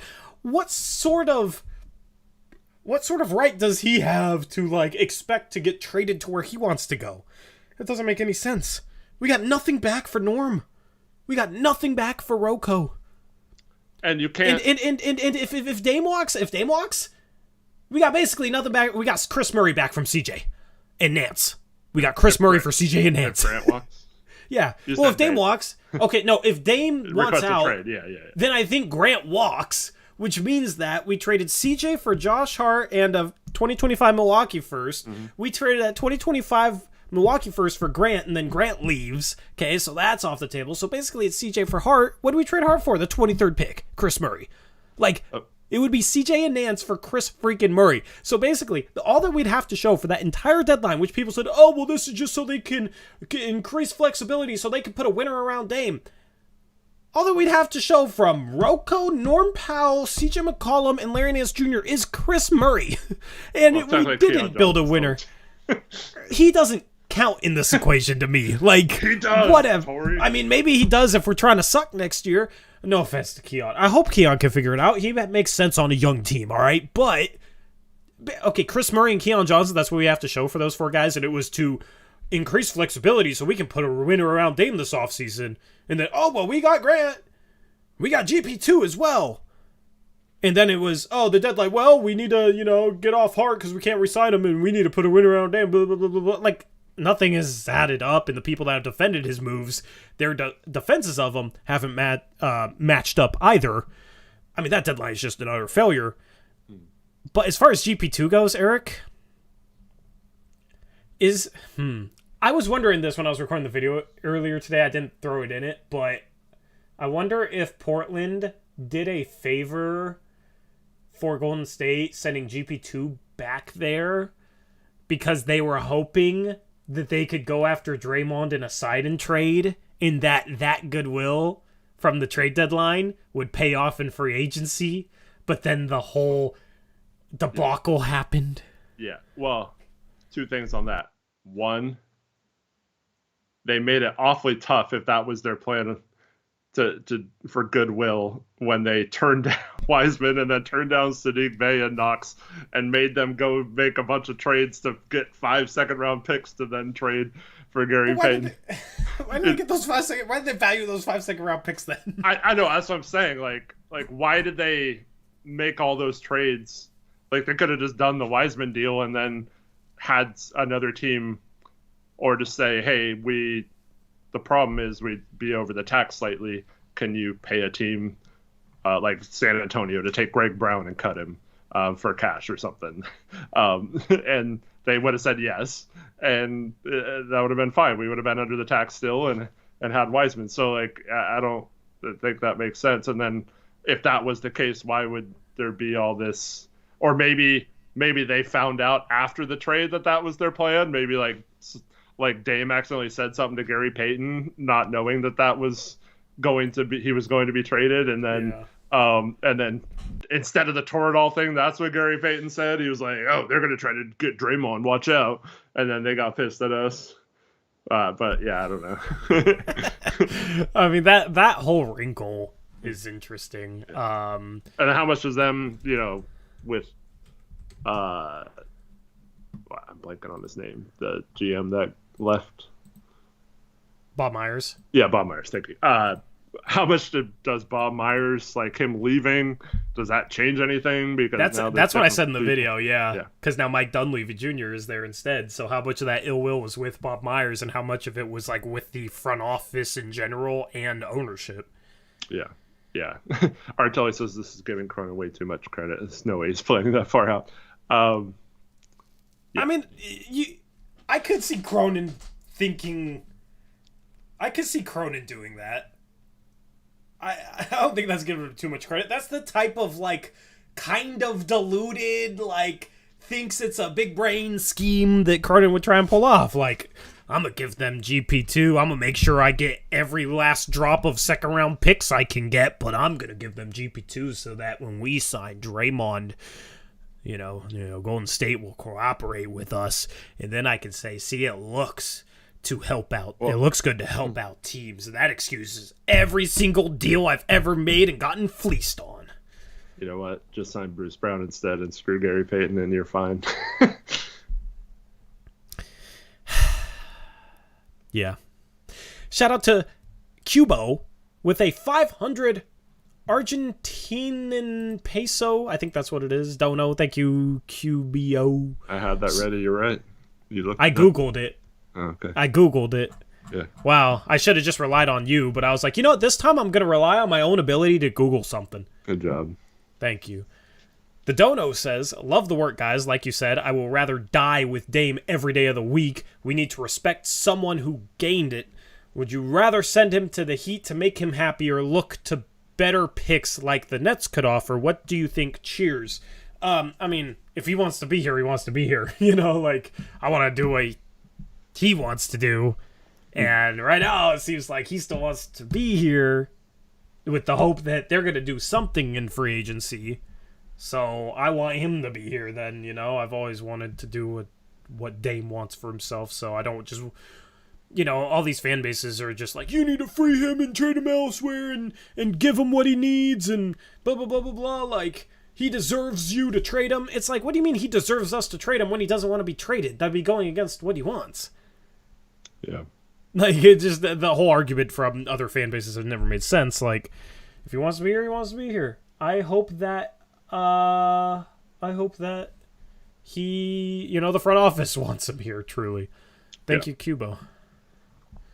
I want to talk about the Miami situation specifically later. Well, can we catch up on donos? Yeah. MGJJ1235 dono says, have faith. I think things will work out, and we get to keep Dame. Thank you, MGJJ. It's hard to have faith in this front office because there's no way where everything adds up in a way that makes sense. So, I'm glad you have faith. I wish I had your faith. Hopefully your faith is well placed because I do want Dame to be here. Who knows what the hell that looks like, though. Shout out to Kieran, $5 dono says, happy birthday, Eric. And Murray with a $2 Australian dono says, happy day of birth, Brant of Eric. Thanks, guys. Thanks, everyone in chat for saying happy birthday as well. Yeah, there was a lot of them. Shout out to chat. They really poured it in. Mm-hmm. Poured it in. Just like Chauncey does to all his players because he loves saying, I want to pour into them. I kind of hate that phrase. Not gonna lie. I just want I want to pour into all these guys. Just kind of creates a weird image. Thank you, Kieran and Murray, for the birthday wishes for Eric. Shout PDX Papermaker, $20 donut, says, contributing to the Eric Brands Blazers Uprise birthday party celebration fund. Happy birthday, Eric. We love you so much, with a bunch of party emojis. Love you too, Carson. I had to read it off like it was written, so yeah. Shout out to Carson. He always has a bunch of energy, even if it's 11 at night. I don't know how he does it. Shout out to Dennis Fan, $2 donut, says, like the stream. Absolutely, like the stream to wish Eric a happy birthday. And then David Kutzar, $2 donut, says, biggest dono in the next 2 minutes, I will match. And that was 2 minutes ago. 2 minutes. Darn. Well, it's still 11:22, so we'll see. Thank you, David. Thank you all. Thank you, everybody. All of y'all. Ed Halen says, is Eric older than Dame? Yes, I'm over a decade older than Dame. So Hey, at least he doesn't know, you know? That's a compliment that he had to ask that. Yeah, for sure. Okay, you want to talk about Miami? Okay, I'm just gonna say I personally don't want to talk about Miami, but since you want to talk about Miami and it's your birthday, we can talk about Miami. Well, I mean, I do want to ask you a question about Draymond too, but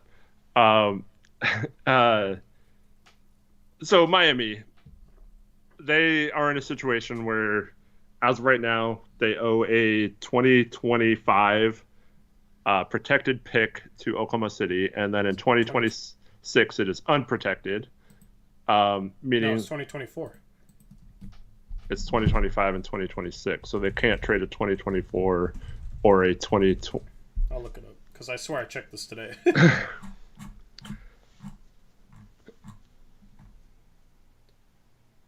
Oh wait, while you look it up. Why are Heat fans lying to me? What do you mean? Oh, these Heat fans are like, if they unprotect the pick they owe OKC this year, they can trade 2026, 2028, 2030. Well, this is what. Well, I was going to get to that. So no, you're right. I swear I checked it because I was like, I thought it was 2025.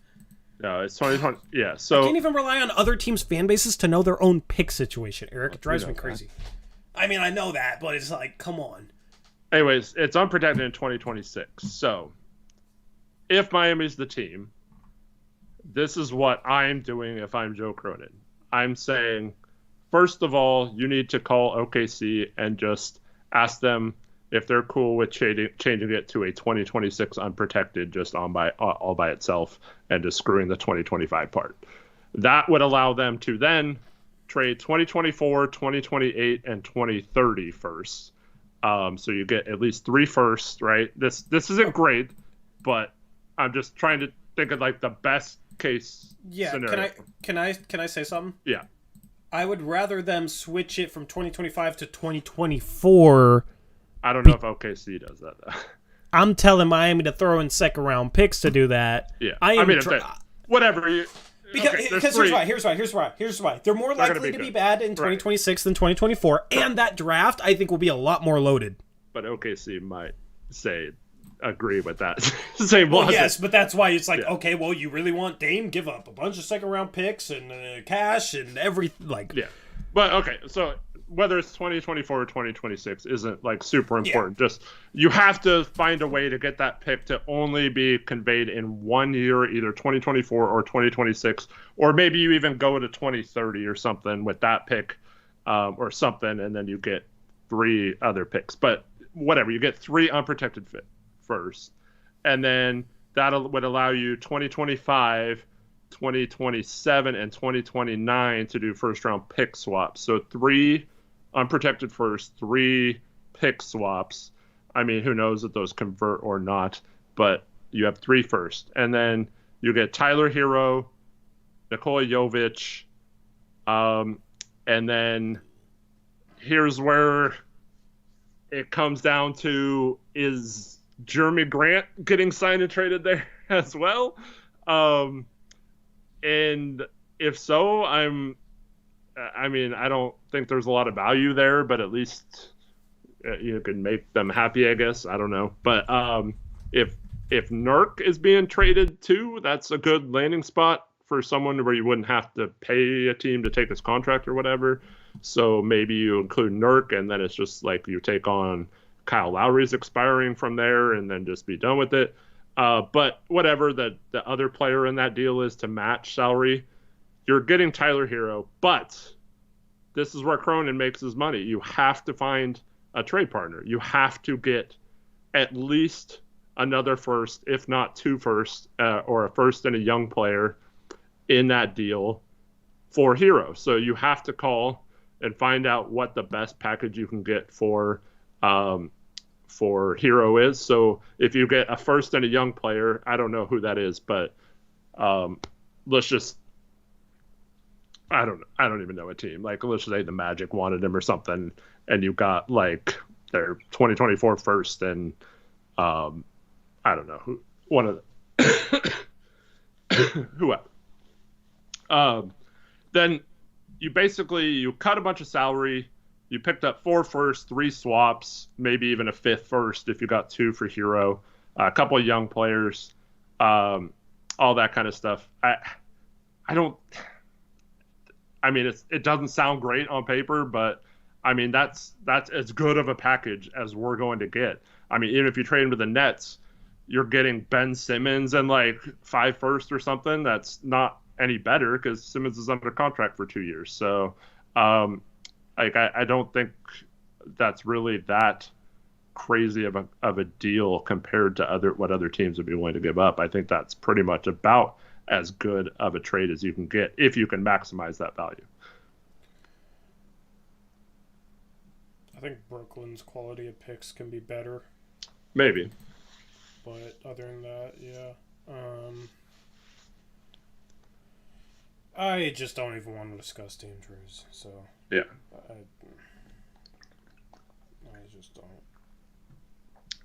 But do you agree that if we should let him pick where he goes if we trade him for being willing to put up with all?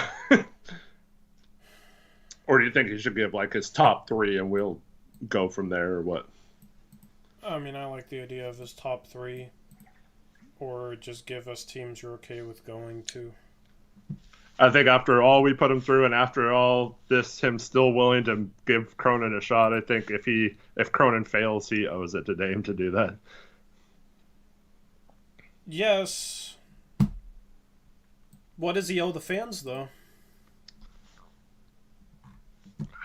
He owes them because we've been he better be like 100% sure Scoot and Sharp are stars and that they're committed to winning in their timeline. That's not even possible to know, though. Like, we're just gonna trade away every player for pennies on the dollar so that they can have what they want. So then the fans lose, and then we're gonna be sold lies, and then Dame's gonna get traded, and like, I'm just freaking tired. I am tired of this just this team the last 3 years and this offseason if that happens. Like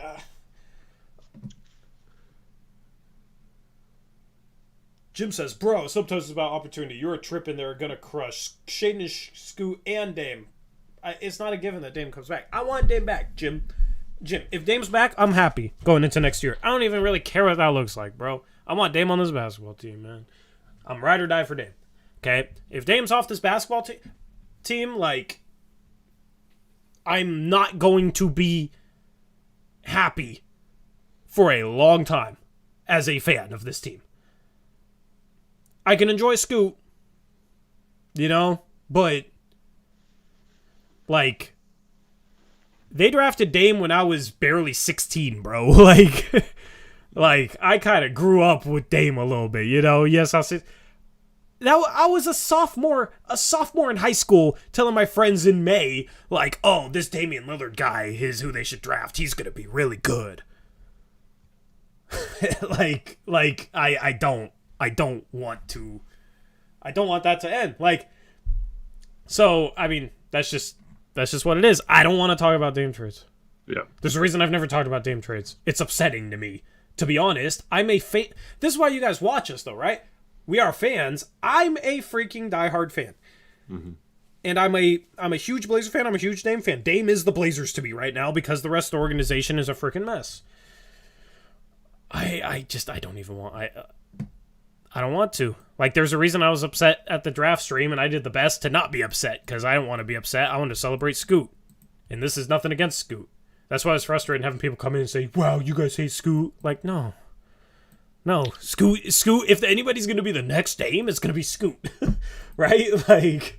Or not next Dame, but the next good point guard. I mean, the next Dame in terms of, like, the guy the franchise loves and, like, you know... Well, Sharp could be that, too. I mean, here's the thing. People love Dame because of, like... I don't know. Sharp could be that. But, like, Dame's Scoot has the personality. Yeah, Scoot has the personality. I mean, it's nothing against Sharp. Like, I don't want this to be a negative against Sharp. He's just kind of like a quiet guy. You know what I mean? Where Scoot is just, like, super outgoing and, like, you know. So just in that regard, like, people will love Sharp for sure. And people will love the fact that Sharp's chill. You know what I mean? But just Scoot's, like, personality-wise and game, probably the closest thing we'll get to Dame that we have, right? So... It's nothing against Scoot, man, but oh my goodness, I will not be able to watch a single play next season of Damian Lillard's if he's in another uniform. Like, I can't. Unless they're playing the Blazers. That's like the only time I will put myself through that. And people say, oh, root for Dame, root for Dame. I'll absolutely be rooting for Dame. It's upsetting. So, as a fan. I mean, obviously, if they play the Blazers in the finals, I'm not rooting for Dame, but I'll definitely root for Dame. And if the Blazers don't win, I'll hope Dame wins the championship. Because I think he'll always regret not staying if he doesn't win elsewhere either, you know? Yeah. But I don't think we deserve to keep him if we don't do anything either. It's the organization. It's not the fans. No, I'm just saying, like, the way the organization has treated him, I don't think they deserve to have him have this loyalty anymore. I mean, that's the thing. Like, I'm going to keep being a fan. Like, I'm going to keep being a fan, but I'm going to keep being a fan of an organization who I'm pissed off at, who did this to him. Like, it's just not enjoyable for me. Yeah, Peter, I know. He says, I'm going to have to help you keep your head up if we lose him. But it's just tough with their messaging the last 2 years. Like, it's hard to get excited about Scoot and Sharp when their message has been, we're committed to winning with Dame, and then they all of a sudden just aren't. And it just would have been totally different for me if their messaging was like, we do want to win with Dame, but we also have to be smart about it, and we also have to, worry about the cap and contracts and things like that. So it's put a whole damper on what could be like a great moment where everything's coming together, because I just feel like they're not being honest, and that's been Cronin's whole thing. I'm not Olshey, I'm transparent, and I don't lie, and I'm such a good guy, and all this stuff. And if that's all BS and that's an act, that's going to be hard to take, because he's still going to be the man in charge of this rebuild. So, and Jody's still going to be the owner, and Bert's still going to be pulling the strings. So nothing will have changed. Bro, I am done with somebody in chat, Eric. I am absolutely done with somebody in chat. And I've given them multiple chances, and I'm just done with somebody in chat, and I'm going to not go off on them right now, but oh my goodness. Yeah. And you know who I'm talking about. You want to read the next donation instead? Yep. Shout out to Peter Hollins, $20 donut. Says, been enjoying y'all for a long time now. Appreciate the dedication, energy, and perseverance. Let me know if y'all need any help on the social stuff. I kind of know a thing or two. Thank you, Peter, for the $20 dono. Absolutely, man. I know you know your stuff, bro. I know you know your stuff. Because you got the check, the check mark. So appreciate you, bro. Glad you've enjoyed our dedication and fandom, Shout out Alex Wolf. Peter Hollins has a great YouTube channel. Go check it out too. If you like cool acapella singing and stuff like that. So go check it out.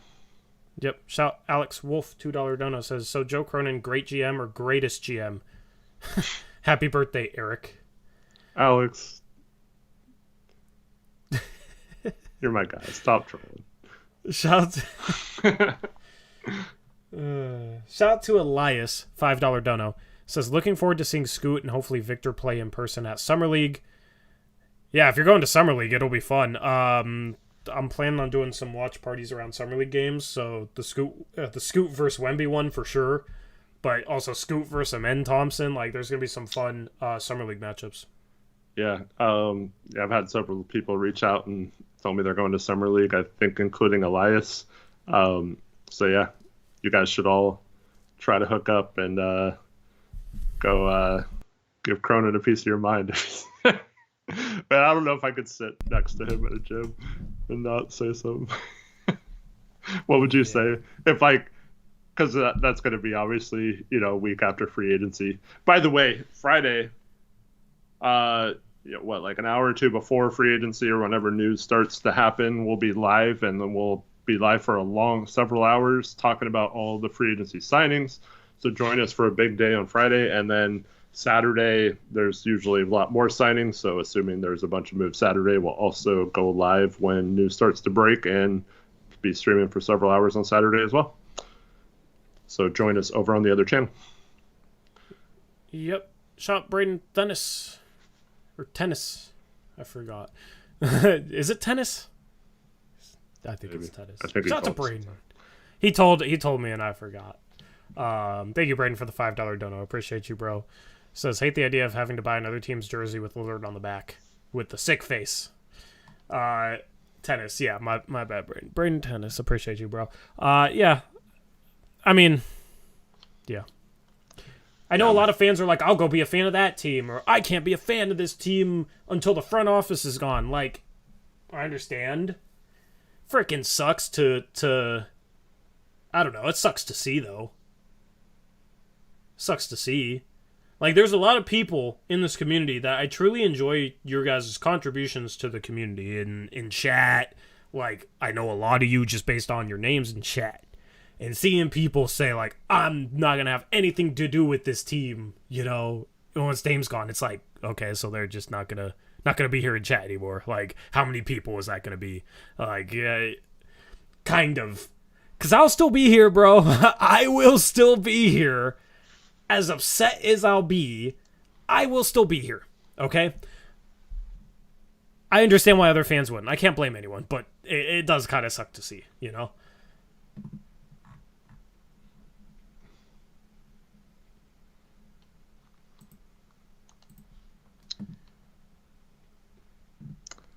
Anthony Paris, I need you to answer something.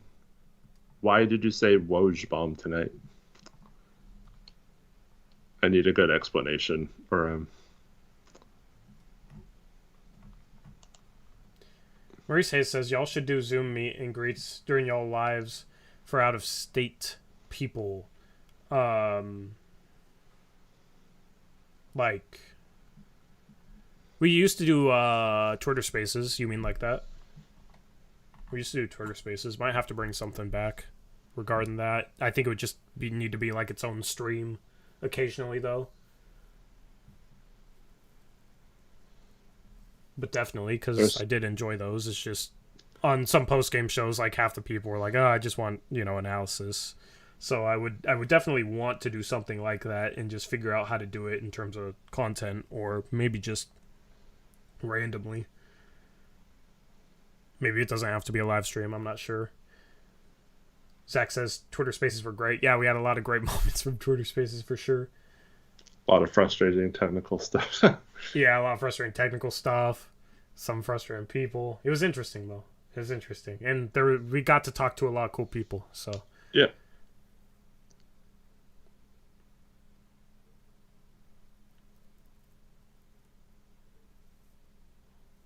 He answered your question, and he's just seems like he's trolling. Yeah, so don't if you put in caps Woj bomb tonight, like that makes me think there's a Woj bomb, and that's so say maybe there'll be a Woj bomb tonight at 2 a.m. if that's what you want to type. So please don't put like fake things that make me have to while streaming, go check Woj's Twitter to see if he tweeted something right now. Like, that's not cool.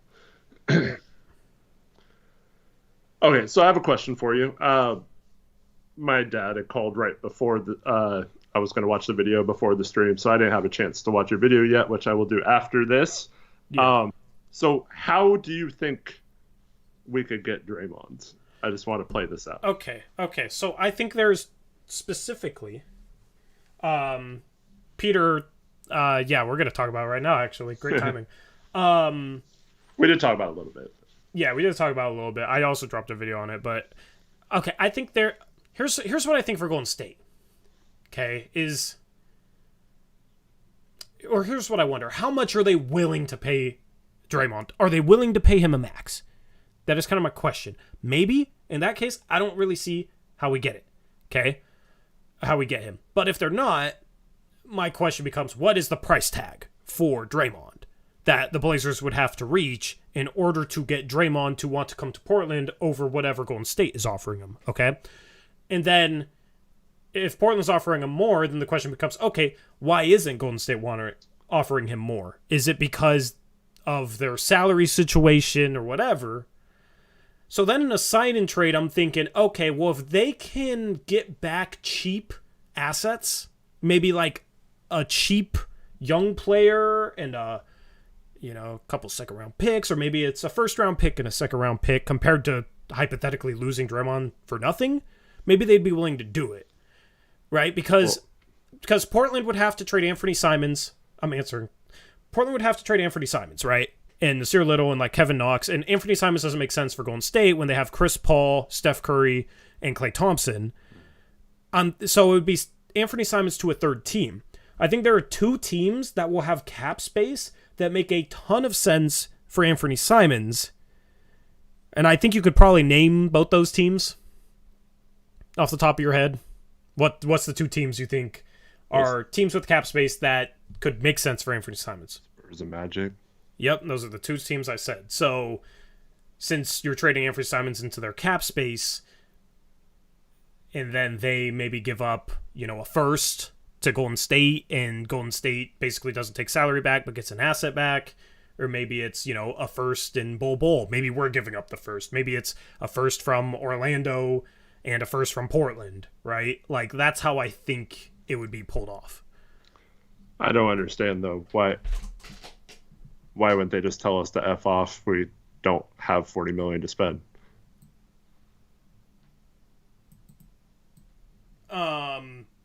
Because Draymond could say, it would depend. Draymond could leverage his way into, if you're not going to resign me, or not, let me reword it. If you're not going to sign and trade me here to Portland, I'm just going to go sign with whatever team. Sacramento, maybe a team that would want him.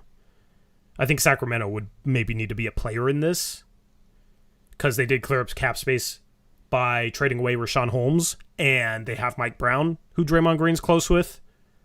Like, I think having a team with cap space that would be willing to use cap space on Draymond could be a factor that's needed in all this. Mm-hmm. But like here, if what they're getting back in terms of value and lack of cost financially is equal to Draymond in their eyes, then why wouldn't they do it? Like, if they could get back, I don't know, like with the Spurs, right? If the Spurs were willing to give up Devin Vassell for Ant, hypothetically, right? Like, we can argue, they would never do that, or blah, blah, blah. Like, I had Gabe ask Gary, who's a Spurs fan, he said he'd be willing to look at Vassell for Simons, right? So, like, if Portland's giving up a first and the Spurs are giving up Vassell, is Vassell in that first, given the fact that Vassell right now, the next year is only going to be making like $5-6 million, is that worth as much to Golden State as paying Draymond Green like $30 million? Well, I think that's why they traded Poole, is because and why Draymond's opting out is because they had a longer term contract. Yeah, so like they got back Chris Paul, so they're not going to save money this year, but in following years is what you're saying. Yeah, but but Chris Paul also gives them a better chance to win right away because could still contribute a little bit too, right? Because Poole wasn't really good for them last year. Yeah, I mean, you run into the question like, okay, well, Draymond's been there so long. If this is what Draymond wants, are they going to say like, nah, screw you, we want to bring you back? You don't get to do what you want to do. You're going to sign for less and come back. You know what I mean? Like, I don't know. Mm-hmm. Anthony Paris, can you please take the caps off? Yeah. And yeah, part of the trading pool was also because obviously they chose Green over Poole. That whole situation. They didn't even really punish Green that much. So you got a slap on the wrist for punching him. But yeah. I mean, I think they're probably sitting there like, oh, we'll be able to re-sign Draymond for $30 million a year, not thinking that there's a team that's going to come in and offer 40. Yeah. Because, I mean, you look at the teams with cap space, not a lot of them make sense, and Sacramento can't even get up to 40 mil. I thought, yeah, I don't know if I'm remembering this correctly, but I thought both Kerr came out and said that they wanted Draymond back, and Draymond said he wanted to be back or something. I don't know. Also, well, I mean, of course Kerr's going to say that. Yeah. It's everything you said about Boston, right? Like, so why wouldn't the Lakers then, because they have Malik Beasley and Mo Bamba, and maybe throw in another contract, they could maybe come somewhat close to that same amount. Yeah, but will they be able to stand with the hard cap with what Austin Reeves and Rui Hachimura are going to make? Maybe not. So you're offering him what? 3 years, $120 million, or yeah, 4 years, if that's your 160. route, you might as well just overpay him to make it happen and keep Dame. Yeah, like 3 year, 40, 42, $44 million, so 3 years. Like, that's what I'm doing. I think it's more likely we've set up some sort of scam to where some sort of national media that Draymond pays attention to says that Draymond's only a byproduct of the Golden State system and he's washed and could never go to a team like Portland and win a championship with Dame. There's no chance he's good enough to do that, and make him competitively want to go prove that person wrong. I did bring that up because I saw you say that earlier today, and I did bring that up in the video. Nice. Yeah. I think that's more likely than paying him $40 million. But yeah, just tell him, dude, people are saying that you could never win with Dame. You guys would suck. You wouldn't even make the playoffs. You're out of your league. Once you leave Golden State, you'll be the worst player in the league. Yeah. Yeah. I mean, I think that's doable. Shout out to, let's see, Antonio with a $5 dono says, if John Bain with his negative wingspan can work, why can't Damon Scoot, just in terms of size and length? Also, happy birthday, Eric. Thank you, Antonio, for the $5 dono. What is Bain's standing reach? Well, also, okay, so one, what do you mean it's worked in Memphis? I mean, we were the 3 seed a couple times with Dame and CJ too, but I mean, I mean, they're a really good defensive team. Their problems come on the offensive side of the ball, right? And they have able to make the defense a Jaren Jackson and stuff. So they need. Well, that's where we get our Jaren Jackson and Draymond Green. I mean, he's a little. I don't know. He's old. He's washed, right? Draymond could never win here. I'm just gonna keep pushing that narrative out there until Draymond believes it and then wants to come prove me wrong. But Bane is a good defender, and obviously he's a good shooter, but he's more. I mean, Dame could be catch and shoot, but Dame. I mean, both Dame and Scoot are better on ball. I would think, at least initially, until one of them proves otherwise. But Bane's good off ball. Jaw's awesome on ball. Yeah, but I mean, if you put the right front court around any small backcourt, I think it could work, but that's always been the problem. And why I still don't know if Scoot Sharp backcourt could work, even though that does have size and fits better than maybe Dame and Scoot. But well, that's the thing. That you still don't have the forwards. So depending on matchups, you could play a little Sharp a little bit more than Scoot, or Scoot a little bit more than Sharp. Yeah. And that's where it's like, I hope that they want to build around Dame and just go out and get something defensively at a forward spot. I mean, because we're talking about like Scoot and Dame trying to win with Drew Eubanks as their center instead of Jaren Jackson or something, right? That's why it's questionable. Yeah. But yeah, if you got Green, I'd still think you need one more legit center, but yeah, at least if Nurk's hurt, I mean, Green hasn't been the most durable either, but at least then if Nurk's hurt or whatever, if you still have Nurk, Draymond can play small ball 5 and you'd still have somewhat competent bigs. Yeah. And Jeremy as a secondary rim protector next to Draymond, I think that could be fine. Especially as the NBA, I mean, against, Jokic, it might be a problem, but, like, nobody can guard Jokic anyway, so, yeah, I mean, like, he has questions, but I think it would move the needle. And here's the thing, is, like, the gap is not huge, like people act. We were 2.5 games out of fourth when we decided to blow it up. If Draymond, Scoot, and Chris Murray, maybe another minor piece, I could see that being, like, 4 games better over the course of a season than Ant and Hart. And that the thing is we lost a lot of big time leads too. Like we were not that far off. So if it's better, I mean a little bit better might be the difference between being 11th and 4th at the trade deadline last year. And we had the whole GP2 saga hanging over the team. I mean, we were legitimately playing Trendon Watford, Drew Eubanks, Justice Winslow front court off the bench. Like, I wasn't super high on the Chris Murray pick. I already like him better than all 3 of those guys for the rotation next year. So, And I just, here's the thing. Even if it doesn't work out, it's fun. Like, it would be fun to go into next year with both Scoot and Draymond Green on the team. That would just be interesting, And then Sharp and Dame, like, I want to see that team. Even if it might not win a championship.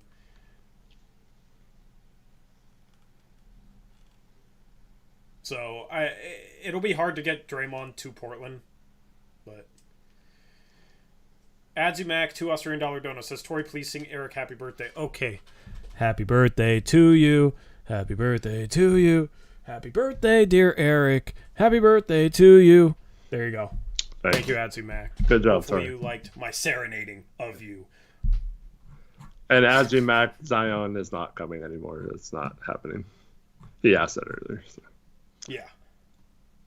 And no Zion. I keep seeing, so I keep scrolling up and up and up.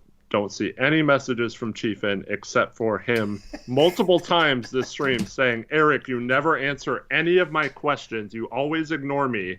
But I never actually see him ask a question. Sorry, Chiefin, but I mean, we've been talking about stuff this whole time. I'm not just going to stop in the middle of a conversation to answer your question if I see it. I mean, I might, but I also have not seen any questions. And I always talk to you whenever you message me. I always message you back, dude. I don't understand why you're calling me out right now. If you want a question answered, Chiefin, that badly, you can always just drop a $2 dono. I don't ask. I never ask for donos, but that is the one way you can guarantee that it gets answered. And now Chiefin is, I think he lives somewhere else, so he's ducking us by moving away.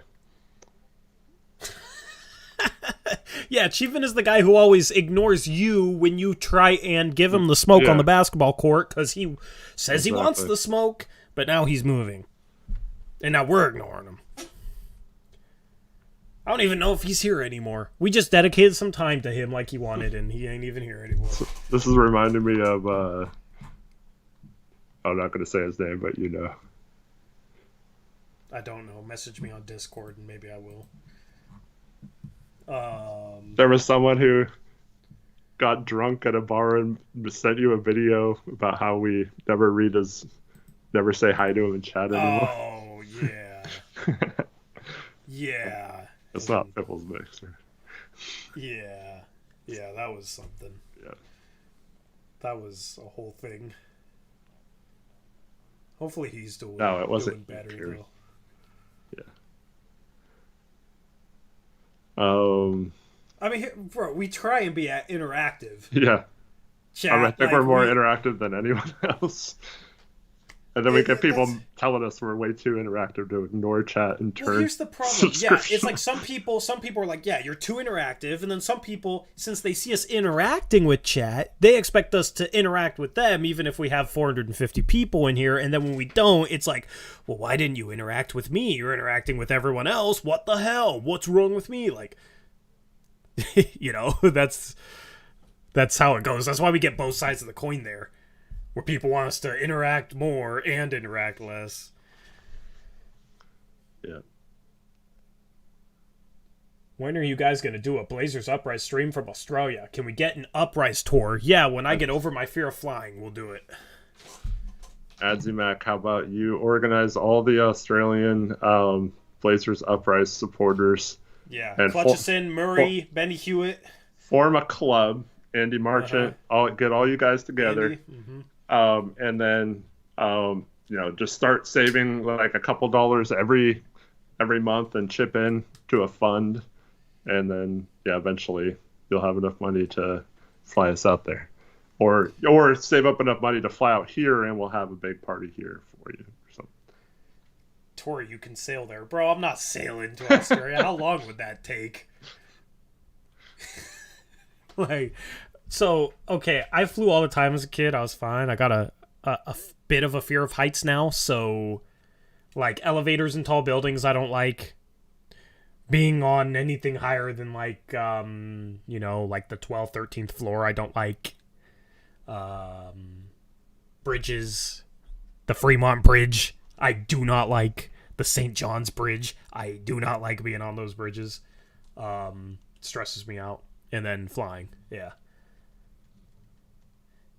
I don't want to take Xanax or like certain stuff for it because then you become I've read that it makes it so that you can't not take it and be okay on flying. Like you become reliant upon it.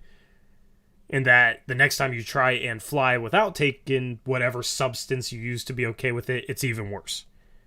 The anxiety is even worse. So, at some point I'll see a hypnotherapist or something and we'll figure it out.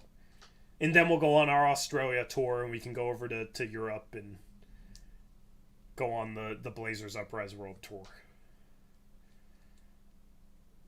You guys live in Portland or do you guys live in Iowa? Why is Iowa the other location? That's so random. Kind of. I kind of live in Portland. I live in a separate state though, I live in Vancouver, Washington, not Canada. Washington State, not DC. Basically a suburb of Portland across the river into Washington. Yeah, so. I wonder, with no traffic between me and you, who could get to Moda Center faster if we drove the speed limit? Probably you. I mean, we could check right now. Because there's probably no traffic right now. Are you using Google Maps? Google Maps. All right, let's see.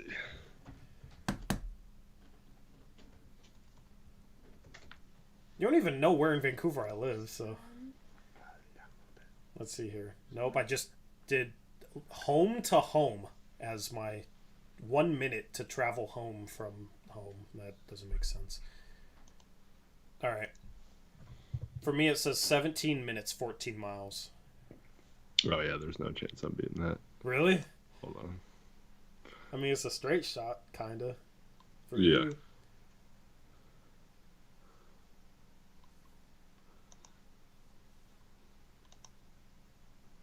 You. 24 minutes. Dang. So Eric lives in Oregon, and I live in Washington, but it's quicker to go to Moda. Taylor Packer says, Tori lives 2 miles away from me today, I learned. Bro, You were friends with people I was friends with in high school. Like, yes, we lived by each other. What do you mean, Taylor? You went to, like, the rival high school that's 2 miles away. Yeah, Zach thought we were literally going to get in our cars and see who made it there first. Yeah, we'll stream that, guys. Yeah, let me go live on the phone. That'd be pretty funny, actually. Yeah. Yeah, we got a donation from Jakey. Okay, let me ban this person first. XCKC, do you have one? I'll give you one final message before you get the ban that you want. Oh well, Jackson took care of you. Never mind. Goodbye. I was gonna give him a final message, but he's gone. Shame. So. What if there really was a Welsh bomb? Welsh bomb, OMG! Hilarious. Jakey Dono. You wanted to read that one? I don't know if I can get up to it still. Let me see. Okay, yeah, it's right at the end. Jakey, $5 donation. Thank you, Jakey. I'm not sure Scoot or Sharp will ever be as good as what I think Simons will get to. It upsets me how expendable he is. I think he goes off next season. Yeah, let me just say right now, if we trade Ant for Cam Johnson, totally get it. It makes sense to trade one of our guards for a forward. I mean, I'm sure some people will argue Cam's worth way more. Brooklyn, why would Brooklyn do that? And I'm sure a lot of people will say Ant's worth way more. Why would Portland do that? Whatever. It's probably a fair trade. But Anthony Simons, if that's the only move they make, and maybe they trade Dinwiddie or something, so Ant's like the guy at point guard, I think he could be an all-star next year with those kind of wings, and he'd be in the exact type of situation that Dame's been asking for here with awesome defensive center, awesome wing defenders, length at every position, good spacing and stuff like that. Like, I think he would kill it on Brooklyn, and I think they'd be a problem next season. And yeah, or if he goes to San Antonio and goes with Wemby or whatever, like Ant's gonna be one of those guys where like, why do we trade him for like that little or whatever? And he's such a good guy too, which is part of the equation. But he'll definitely be one of those guys that we kind of regret going away or trading at some point, even though it pretty much has to be done right now. Here's the thing: even if you go the long-term rebuild route, I'm not sure how much it makes sense to keep all three of those guys. Yeah. Like that's where it's you're trading him for Draymond. Sure, in the future it might be like, oh, why'd they do that? But you got your starting backcourt in the future. I will say though, if we trade Ant, because Cam Johnson he's coming off his rookie deal, so he seems young, but he's still kind of older. I think it's like 26 or 27, right? I think he's 26. So. I mean, he's still okay to fit in both timelines, so it's not that bad. But it's 27. It's like I don't know. It goes back to the Charlotte situation for me, where we talked about it doesn't really matter next year if you have Scooter LaMelo or they can't play with each other. You're just trying to get as much talent as possible, and that's why Cronin's line of thinking with that it also doesn't make sense. For a winning team, that's something a rebuilding team says. Yeah, to me, I think you just try to make it work, and maybe Ant has a great season, and maybe he's got much more trade value next summer, and you can trade him for a wing that you couldn't have gotten this summer that's younger and fits better long-term with Scoot and Sharp. Or maybe one of Scoot and Sharp isn't good, and you keep Ant and which one of those two isn't good, and you trade the other guy. So I think it's kind of insurance either way. And I do think in a rebuild, Sharp can play the three. Who cares? Yeah, I just feel like if you're trading the worst performer out of the three in like a year or two, it could be selling low and then they go somewhere else. Sure. Like, I'm just saying, like, if it was obvious that they weren't going to be a star, but if they're all still showing potential, yeah, don't trade any of them. But yeah, I mean, I don't see that, it becoming obvious that none of them will be a star for the next couple of years. I'm not saying it was, but yeah. No, I know. Well, here's the someone brought up the Milwaukee pick. I'm sorry, I forgot who that was in chat that we traded for Jeremy Grant, and this ties into my whole point with the whole what happens if we trade a bunch of assets now and then we end up moving on from Dame anyway and starting a rebuild.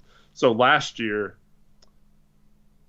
Detroit used the pick we gave them and the cap space we gave them by taking Jeremy Grant and not sending a contract back.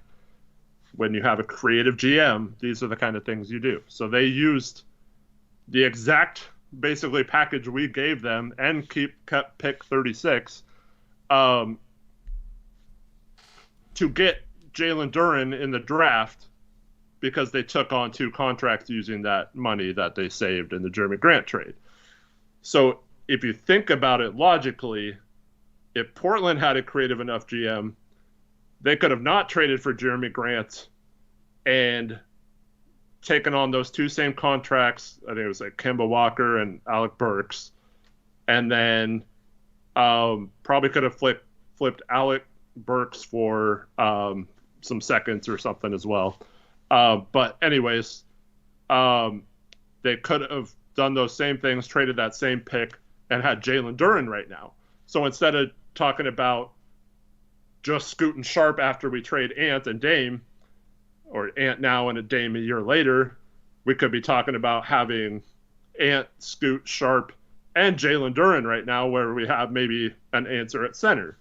And so, like, how many more of those trades are we going to do to where it's just Scoot and Sharp in 2 years left over from a rebuild versus Scoot, Sharp, Duren, and then who else we trade for Ant, and then whatever. So, like, I mean, you can find right. You can find the next Duren at that point. I mean, they basically the 2025 Milwaukee first turned into that, and that wasn't a super high caliber first. Like, but what I'm saying is, like, if they're not truly committed to the rebuild, I think it's like a lost cause from the start. I mean, if they're not truly committed to winning with Dame, like they're saying, I just hope that's not a case where they're going to try to play both sides of it still. I mean, I think it's a situation where if they want to still build around Dame, they pull off some sort of Simon's trade and then see if they win around Dame, and then, Scoot and Sharp are the future. And here's the thing, like, if those guys live up to their potential, then it's just filling in the gaps around them. If they don't live up to their potential, then by the time you actually transition to them, then you're probably getting picks at the top of the draft. And then you're hoping that whoever you get at the top of the draft is like the guy. Yeah, I don't know. I'm not really worried about if they want to try and keep Dame and plan on keeping Dame. I'm not really worried about what the next chapter looks like. Yeah, for sure. But they better be all in then. That's what I'm saying. If they told Dame they're all in, they better be all in my opinion. Yeah. I mean, Cam Johnson is I'm looking at him statistically right now. Statistically, he was not far off of what Anthony Simons did last year. Yeah. Per 36, he was almost 20 points per game, 5.5 rebounds, 2 assists, 40% from 3, career 39% from 3. He'd be a good floor spacer. It would be funny because the first stream we ever did, we were laughing our asses off at the Suns taking him at 11, and ended up being a decent pick, come full circle. I mean, Cam is a floor spacer for Sharp, and Scoot would make sense at a power forward spot, even, 5 years down the line. Cam Johnson's game should age well, I would think. Yeah. It's not like we're getting back pennies on the dollar for Simons in such scenarios. Like I said, it's pretty fair. I think both sides have a little bit of hurt, and both sides are kind of excited about what their new player does. Yeah. So, Some people would even want Cam Johnson over Draymond. At least Maurice Hayes does. So, if that's enough to keep Dame happy, sure. I think at some point you're gonna have to move off Ant anyway, and even if you don't keep Dame, even after Dame, doesn't really make sense. So that's what I'm hoping for at this point. I'm hoping for an Ant trade that keeps Dame happy, keeps Dame in Portland, that gets the Blazers a forward, and then we'll see. Yeah, I just think in terms of assuming you can convince Cam Johnson to sign here, because that's the first part of a sign and trade. And then you also have to convince Brooklyn to... Yeah, you could say my hope is a complete long shot and pointless, but that's my hope. Yeah. No, I'm just saying, I think if we're just being realistic, the cleanest route is, outside of DeRozan, and for DeRozan, outside of that, it's probably a little easier to just trade Ant straight up for Cam Johnson than try to find third teams and try to outbid Golden State and stuff. So I think if you're just looking at it that way, it's a lot more realistic. But I think obviously if Dame could just pick one or the other, he would choose Draymond. So I think you got to at least try if that's what he wants. Yeah, But try with Cronin is... I think you could find... I think you could find that third team for Ant. I think one of Orlando or San Antonio would trade for him, and maybe there's another destination that would make sense that could kind of fit in. I think it would just come down to basically, in such a scenario, Portland would obviously be offering Draymond what might be considered a bit of an overpay. And I think in the Draymond hypothetical, it just purely comes down to Golden State's side of things. Will they be willing to give Draymond a similar contract and therefore keep him? Will they want nothing to do with Portland? Or will they be open to it but need enough back from that third team? Yeah. I just think that is what it comes down to if Portland is willing to go after Draymond. To me, the Golden State situation is setting up for basically 1 year runs. Okay, we got Chris Paul this year, we're going to make a run for 1 year. And then next year they can then maybe trade Clay or trade Draymond or whatever if it's not working out. But I think they have 1 more year set up. But if they trade him, I think you would need a good power forward or center back for him. And it's going to be hard to find the right piece that's almost as good as Draymond and worth them exploring that route. Yeah, but something that I've learned this offseason is you can get a Bradley Beal for almost nothing, and that's because he had a no-trade clause while to come there, right? But if Portland still has all their future firsts, you're in play for maybe an upgrade down the line. Maybe it's an upgrade over Nurk, right? I don't think that team is finished as is. Mm-hmm. Maybe getting a Jared Allen makes your defense noticeably better, and there's been whispers around him this offseason, maybe he's available down the line. I don't know. Who knows what it would be, right? And when you're trying to foresee stuff, nobody foresaw Bradley Beal getting traded for what he got traded for to the Phoenix Suns. Yeah. So that's where it's okay, you figure it out this offseason. When it comes to the future, you figure it out. It could be something completely unforeseen that's good for us. Yeah, but we're also have the person I'm least confident in pulling off one of those type of trades. Yeah, but do you think Joe Cronin could have pulled off the Bradley Beal trade if he was the GM in Phoenix? If Bradley Beal's literally saying that I'm the only team, that's the only team, I guess he pretty much has to, but... Yeah, so, I don't know. That's just where my hope is. Shout out Colonel Pancakes, $5 dono. It's depressing that this Lillard controversy overshadows the fact that we just drafted the best point guard prospect since John Wall. Hopefully it ends well. Thank you, Colonel Pancakes, for the $5 dono. And then, Rich, I'll read yours in a second. As far as, because I've seen people say oh, this is a shame. We should be celebrating Scoot. It's a shame that people aren't celebrating Scoot and, blah, blah, blah. We'll have years to celebrate Scoot. We'll celebrate Scoot enough in the future. Trust me. If he, earns it, obviously, which I think he will. We'll have all the time in the world to celebrate him and, gas him up, and he loves hyping up the crowd. The crowd will react to him when he plays. You know what I mean? He'll get his celebration. At this point, I get where you're coming from as well. This does kind of hang over everything, and we can't be happy about it, really. But I love Scoot. It's kind of cool. It is cool that he's on our team. I dropped a video on him on the main channel and gave my thoughts regarding the pick specifically in that video. It's just, this completely separate situation is the focus for sure. Yeah, wait for Summer League. Like DJ Vega says, we'll be giving his props. Yeah. And then shout out Rip City Retro $5 dono says, Rich Bomb. If you want to kill time waiting on free agency, new Rip City Retro out tonight with my and Eric's personal most painful 5 moments as Blazer fans. Yeah, if you guys are drunk from today because this alcohol was the only thing to get you through all the stress of today, you can end off your night sobering up to Eric's top 5 most painful moments on Rip City Retro. Yeah, and earlier we had to split up into 2 parts because it was like 4 or 5 hours.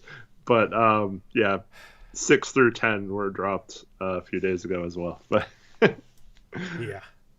And then Rich had just a hilarious video, solo video by giving his thoughts about the draft, and then he watched the press conference and played it on his video and reacted to it and called like most of Cronin's answers before he even said it. It was so funny.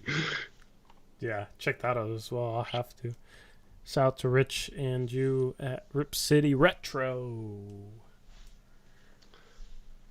But yeah, it was like kind of like we always talk about this with the streams after losses, how we don't want to do them sometimes, but we do them, and it's by the end of the stream, we're kind of over it, and it's therapeutic. It's kind of therapeutic talking about all the bad times. Yep. Oh, man.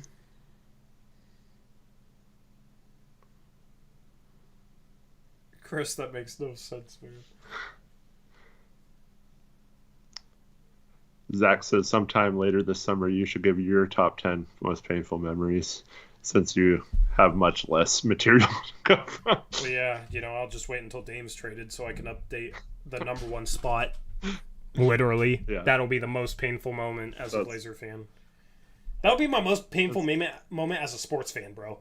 That's what Rich said in both videos. So he said, like, we're going to have to update this one once Dame trade happens. I'm holding out hope because I've realized that expecting it to happen is not going to make it any better. Yeah, sure. And, I mean, it's not like he's asked out yet, so maybe he won't. Like, maybe, I don't know. It doesn't make sense, but maybe the front office will go after someone and... What would you do if we signed Derek Jones Jr.? Yeah, this is your forward target, Dame. You remember Derek Jones Jr.? Well, this time we got Chauncey. Chauncey will play him this time. We're going to have the most athletic team ever. That's the new meta. We're starting it now, just having a bunch of high jumpers. I do have to wonder if, like, at some point Dame will, or maybe he already is, but it's just like, man, it would be cool to play with Scoot. I know he didn't want 19-year-olds, but, I mean, Scoot's, I don't know. I wonder if any part of Dame wants to play with Scoot, Not when he said multiple people he had talked to wanted to come here, and if we didn't even explore some of those options, I don't think he's thinking that way. I mean, I don't think he is either, but I feel like there might be part of him that wants to play with Scoot. Maybe. Because Scoot's the type of guy with the type of energy and the type of game that I feel like Dame would respect right away. Yeah, for sure, but it's also still the same position.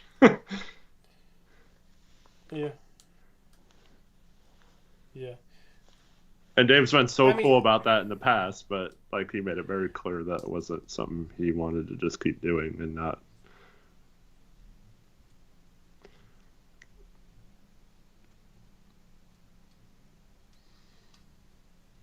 Like, I don't think he's threatened by Scoot or anything. Like, he's not like that. But yeah, I don't know. yeah, maybe they get in the gym and everything's good. I mean, I don't think it'll be a situation where even if a little part of him wants to play with Scoot, everything will be good, or they'll change the status quo or change what he wants. You know, I just now that they're technically on the same team, I just wonder if Dame's thought about it, because Dame probably didn't think about it before, but now I feel like he might have thought about it, and I wonder what that's like. I don't know. It's crazy because he's just going on Instagram Live, working out, hanging out with his family, like whatever, and we're sitting here speculating as to every little thing he thinks and feels, and just kind of crazy to think about. But what'd you say? Shouldn't even be in this position. Shouldn't be. But I mean, you want to go into next season with like Ryan Repair starting at small forward and Chris Murray starting at power forward and Drew Eubanks starting at center? No, I mean, I hope they would be able to get some more exciting players back in deals than that. But I mean, but if we're rebuilding, might as well try and suck, right? Like, well, like I actually think they'll try to be as good as possible to try and prove that decision right. Yeah, good luck with that. I'm just saying, like, I think they're naive to think that they can win relatively quickly. Watch them, like, re-sign Grant anyway, or try to. You know what I mean? Awkward. Like, I know. Like, Grant's still here and Dame's gone? Yeah. And Nurk's still here? That'd be awkward. I actually think Nurk would be good for, like, a young team. Because, like, kind of, like, going back to the great screens. 4-game win streak, like, he could free up Scoot a lot. Like, I think he would help them a lot. And if they learn how to cut, Sharp and him get on the same page with lobs and stuff, yeah. I don't think Nurk's, like, the worst center to have around them. Definitive, I do not agree that it would completely close their window. And how is their window not completely closed now, then, if they lost in the second round, barely won the first round against Sacramento? Like, I think if they can get back assets and save money, the super tax is a real beast, then it might be worth it to them. And here's the thing, they got Kuminga, man. At some point, are they going to take a chance with Kuminga and see what he can become? Kuminga was better last year, at least statistically, than I thought. When I went into the mock off season and I was looking at trading for him, because I was the Pacers and I ended up trading for him. Mm-hmm. He wasn't terrible, man. Per 36. 17 points, 6 rebounds, 3 assists. 37% from 3, 59% from 2. At 20 years old. Them and the Pacers had talks about them, but they wanted the 7th pick for him. Yeah. So it's like you took him with the 7th pick. At some point, are you going to give him a chance? I mean, I'm saying at some point, like, he hasn't been in the league for only 2 years. But... Well, they said the same stuff the Blazers said, that they had all this youth and they didn't really help at all. And they made some bad picks, like the Wiseman one. And yeah. Yeah. But I think Kuminga's the one guy out of the trio of Wiseman, Moody, and him that is worthwhile at this point. All right, we got to read Don and Jay's. You could read it. All right. I mean, I'm gonna have to rant after reading this. Don and Jay Tor with the 200 rupee donation. Hey guys, big fan here like always. Happy birthday, Eric. Thank you, Don and Jay. How would you guys feel about a Dame trade for a package centered around Jaylen Brown? I know Dame said he don't want to go to Boston, but just for a thought. Yeah. You're going to rant at the dude who wished you a happy birthday. No, not at him, but I'm seeing a lot of national people and other Blazer fans and stuff saying get the best player and get Jaylen Brown. Okay. So let me get this straight. Jaylen Brown is going to pass up a supermax in Boston to come and not play with Dame and Jeremy in Portland and be on a rebuilding team, and he's somehow going to want to sign here after next year? Well, we keep Jeremy.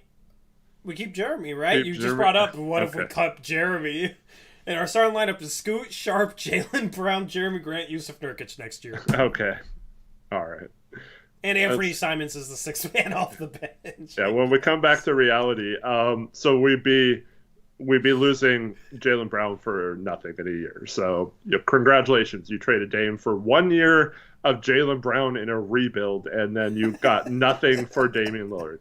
Great idea, all you people who come up with that crap. Like, good job. Like that's exactly what Portland needs. I mean, that's worse than just getting Tyler Hero and 1 first-round pick, right? Like,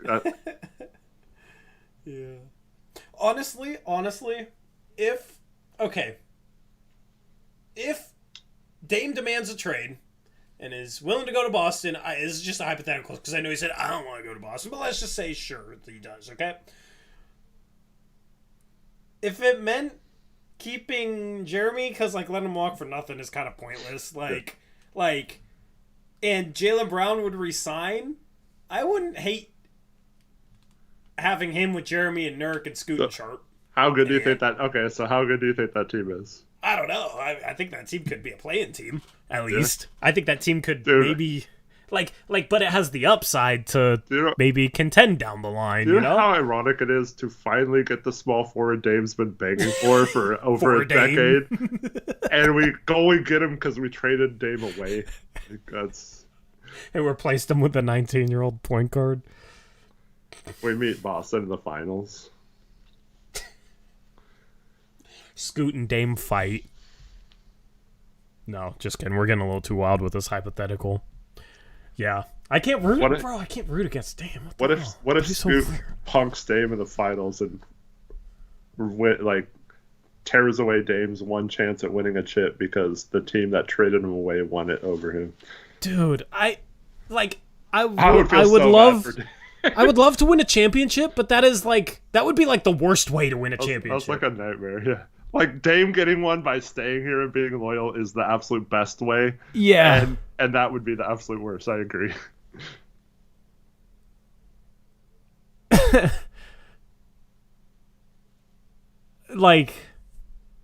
Yeah, I'd be happy, of course. I'd be thrilled, of course, but oh my goodness, I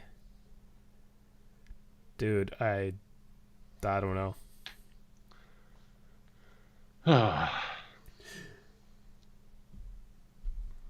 What is wrong with some of you people? Touch some grass, touch some pavement, get a life.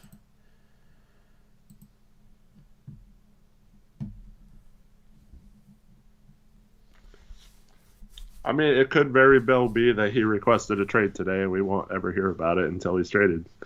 Yay, I'm going to be depressed now. Thank you. Yeah. Yeah, so I should go be depressed now. No, you shouldn't. But I'm just saying, it's...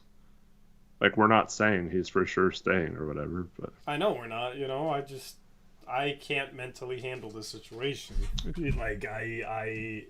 I'm trying not to be super stressed out about it. There's also a very... Just let me have my hope. Yeah. I mean, there's a... Okay. Yeah. What were you going to say? No, I don't want to say it now. Was it going to be positive or negative?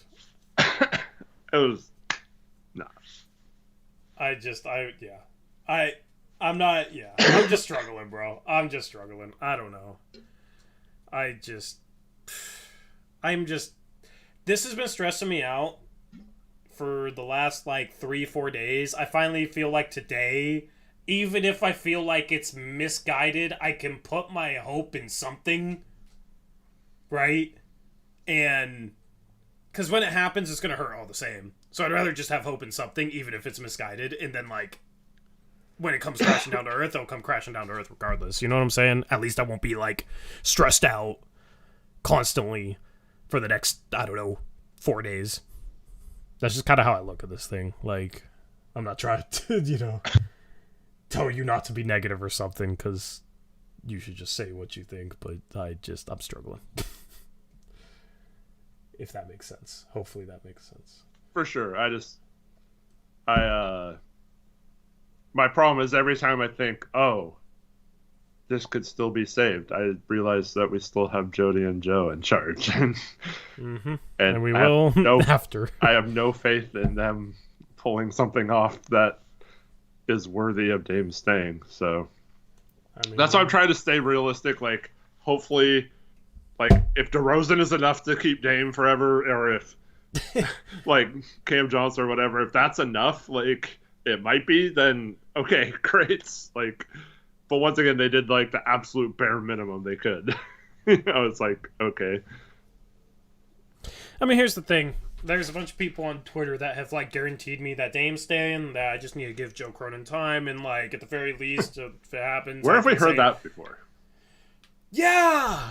At least I can say I won't even be saying I told you so, because that would just be, look like I'm happy that he left. But it's just like, bro, I've been trying to tell these people that it's a legitimate possibility, and that, like, you shouldn't just take Joe Cronin for his word on the surface and assume that, oh, well, in the past he's just never, ever had anything better ever. He's just completely helpless, and every good trade has to be brought to him and served on a silver platter from other GMs. Otherwise, he cannot find a good deal, and that's not his fault. Like, that whole thinking drives me crazy. And that's how a lot of this fan base is thinking. So, I mean, if it gets to a situation where he ran Dame out of town,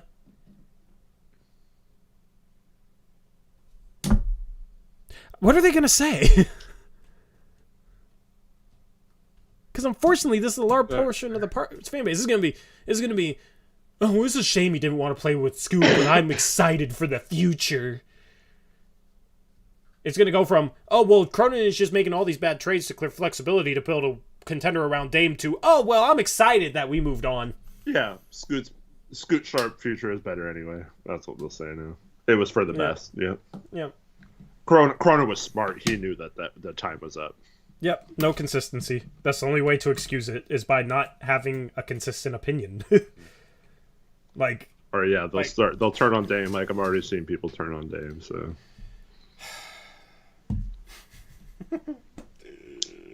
I just need to not be on Twitter. Dame, what's best for Dame isn't what's best for Blazers. Guys, if we trade Dame, I'm not okay. Time for me to be pessimistic. All right. So this is the type of stuff I think about when I'm like thinking about, oh, what if Dame could get traded? This is the stuff that stresses me out and bums me out. If Dame gets traded, I'm not expecting to make the playoffs for at least another 3 years. And then, Eric, so long term, right? We're building around Scoot and Sharp. Bro, we got to compete against OKC's like 1 million first-round picks. And Utah's like 12 first-round picks. And San Antonio with Wemby and a bunch of picks. And San Antonio with Wemby. Like, people are like, oh, well, the West is hard now. The West is going to be hard in the future. And in 3 years, Sharp will then be off his rookie deal. If we still had Anthony, he'd be off his deal right now. Scoot would only have 1 year left on his contract on a rookie deal, and we're starting to have to pay people and stuff. I think the West is easier now than it will be in like 4 to 5 years. Maybe. I mean, you never know. Jokic is still going to be in his... Jokic, Murray, and whoever they got are still going to be in their prime. Yeah. The Nuggets are still going to be there. Like, I guess the Suns will be gone, but... If your boy Amen becomes the answer in Houston... Yeah. Yeah. They got Cam Whitmore, if he's checks out medically and is as good as people thought. They got Jabari Smith last year. They got Jalen Green a couple years ago. The Lakers will find a way to replace LeBron and AD with like 2 max contract free agents, and they'll be good. And Luka's still here. Yeah, the Kings are a young team. Like... Well, by then too, we might have Vegas and Sonics. Yeah. It makes more sense for Minnesota to get sent to the East, though, than Memphis, because they're closer to all those teams in the Midwest. Travel-wise. Zion all of a sudden becomes healthy, and New Orleans is good. I mean, I just don't understand, like, oh, well, we should be better in the future, not now, because the West is loaded. Bro, I don't see the West being any worse. So... not to pivot or anything, but what did you think of the whole Rip City Remix G League team unveiling today? I hate the I hate the colors. Yeah. I don't hate the name or the logo even. Yeah. I hate how faded the colors are. I don't think it's bad. It's kind of growing on me. I mean, everything except for the colors is fine. The colors are just like they. Yeah, I just wanted to be a little different. But they don't need to be that faded. Like, I do like how they incorporated the lines, kind of the pinwheel into the record or whatever. Yeah, but just do like a normal red with the cream. Yeah. Like the colorway is just. I mean, they can always update it. Yeah, I guess, but then also the jerseys they have next year aren't going to be their actual jerseys. It's just going to be a placeholder. Like, we can't come up with jerseys in the next 4 months, really? Like, I don't understand that at all. Yeah, I don't know. The stream was horrible trying to watch it this morning, and it kept cutting out, and yeah. And then it just ended randomly, like our stream almost did. Yeah. Yeah. I mean, it'll be cool to go to the G League Ignite games that are in Portland. They said they were going to have tickets as low as $5, so. Yeah. That's good, too.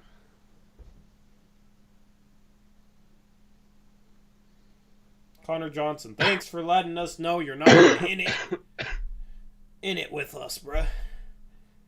He said, I'd probably switch the Sonics if they came back, to be honest. Damn. Well, maybe he was a former Sonics fan that's just been rooting for the Blazers since.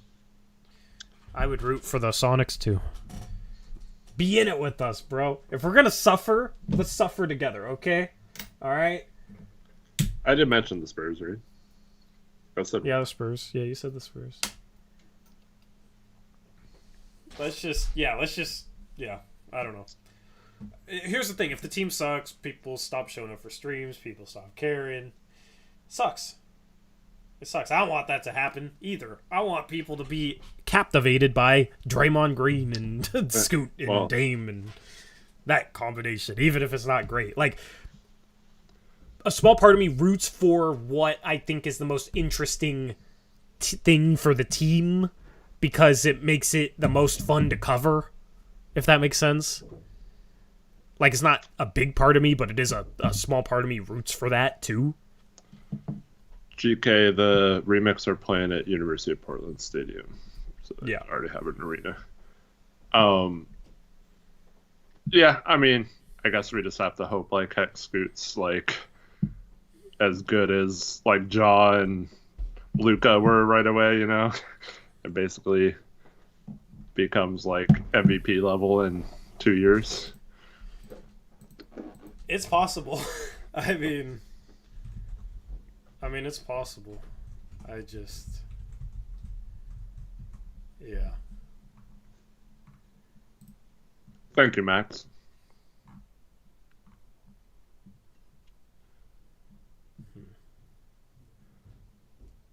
Yeah, I'm still dedicated to Blazers Uprise as long as Tori wants to do it, for as long as you guys are interested in it. Yeah, I mean, I'm not going anywhere. I mean, we suffered through these last 2 seasons. Can't be much worse than some of those. Yeah, I mean, I'm not going nowhere. Yeah. I might joke about it, but I just want to win a playoff series with this channel for once, you know? Like, how many years of doing this channel will it take for us to win a playoff series is what I'm wondering. I want that. That would be fun. That'd be dope. And also, there's stuff I'm planning to do next year where, like, if we're just a rebuilding team, probably aren't as feasible or make as much sense to do. And I was excited to do some of these things, and, like, that's part of it. That's a bummer with this whole situation. Yeah. Because I was going to try and, really branch out a bit next year. So, yep. I mean, that's also why I want a winner. But thanks, Cosmo. Yeah, we'll suck forever. Thanks, bro. We really needed you to tell us that. Thank you for your contributions. Matt Bozo says he got to flip off Ronald Reagan in 1984. Nice. Congrats. Damn, he just exposed his age. Yeah, he's old. Damn. No, I think he said he's been around since the beginning of the Blazers, I think. You know what? I really hope Chris Brandlin's okay. Really? I haven't heard from him in weeks. And I tried messaging him on Discord and stuff. But so, Chris, if you're watching this, please message me or something and let me know you're okay. Yeah. Also, apparently I'm 40. I got told on Twitter today. This dude said, "Bro, you're like 40." I said, "I am?" ? And I ratioed him, and I got my comment hidden, and it's still getting likes despite it being hidden. And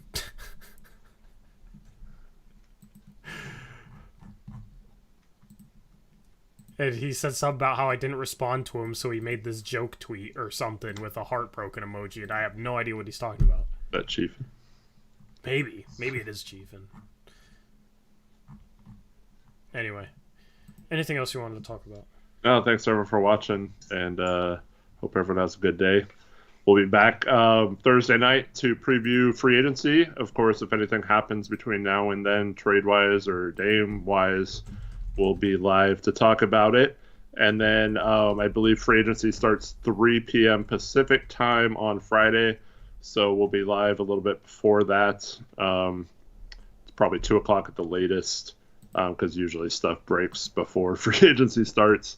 But yeah, if news happens earlier, we'll be on live, and then we'll go as long as we need to go, and then we'll come back if there's more like the Gary Payton signing last year. Yep. So stay tuned. Videos dropped over on the main channel, so check those out. Thank you to everyone who donated tonight. Your guys' support lately has been off the rails. It's been awesome and helped make this struggle easier. So I appreciate all of you guys. I appreciate everybody who tunes in. Just know that if you're stressed out about this whole Dame situation, there's other people that are stressed out like you. You're not in it alone. I am stressed out too. I am hoping for the best as well. I understand that looks different to different people, but we all want this team to win someday, whenever that will be. So we'll see what's next. We got free agency coming up on Friday. Next stream will be on Thursday. It'll be a normal Blazers Uprise live time, but it will be a basically a free agency preview the night before free agency. And then that stream will be going live on Friday, and we will have a cool graphics package for that. I'm going to start working on that tomorrow. So hopefully you can join us for that. And let me just say, if you see any tweet saying Blazers are talking with Golden State Warriors or Brooklyn Nets about a sign and trade with Draymond Green or Cam Johnson or any free agent with any team, just know that those people are dumb, because they can't talk any sort of sign and trades until that 3 p.m. time on Friday. So yeah, or they're tampering. Or those people aren't dumb and the Blazers are tampering, which honestly, it could happen. If the penalty's only a second round pick. Right. Yeah, that's why they should have been a little bit more. Kind of worth it for Portland to figure out what's possible before it starts? Well, I do know that, agents have players they represent several different players from several different teams, so it's quite possible that certain players are free agents, that you have another free agent on your team, so you're contacting them about your own players or whatever, so it's not tampering technically, but you could throw out that you're interested in another one of their clients or whatever.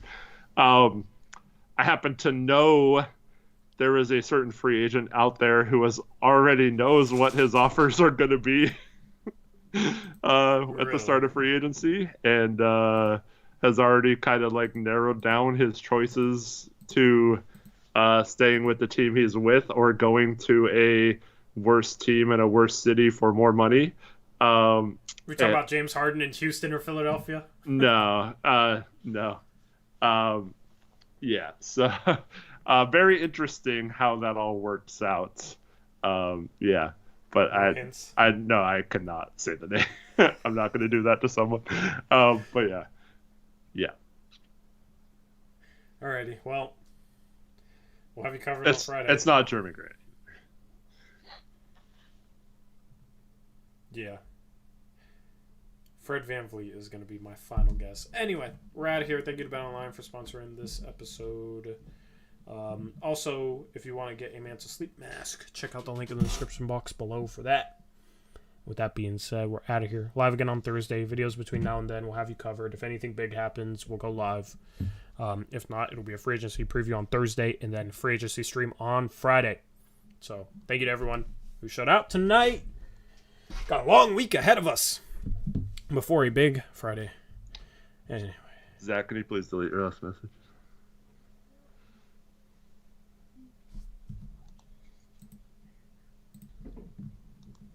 I got you covered. Anyway, we're out of here. We'll catch you next time. Until then, as always, peace out. Go Blazers.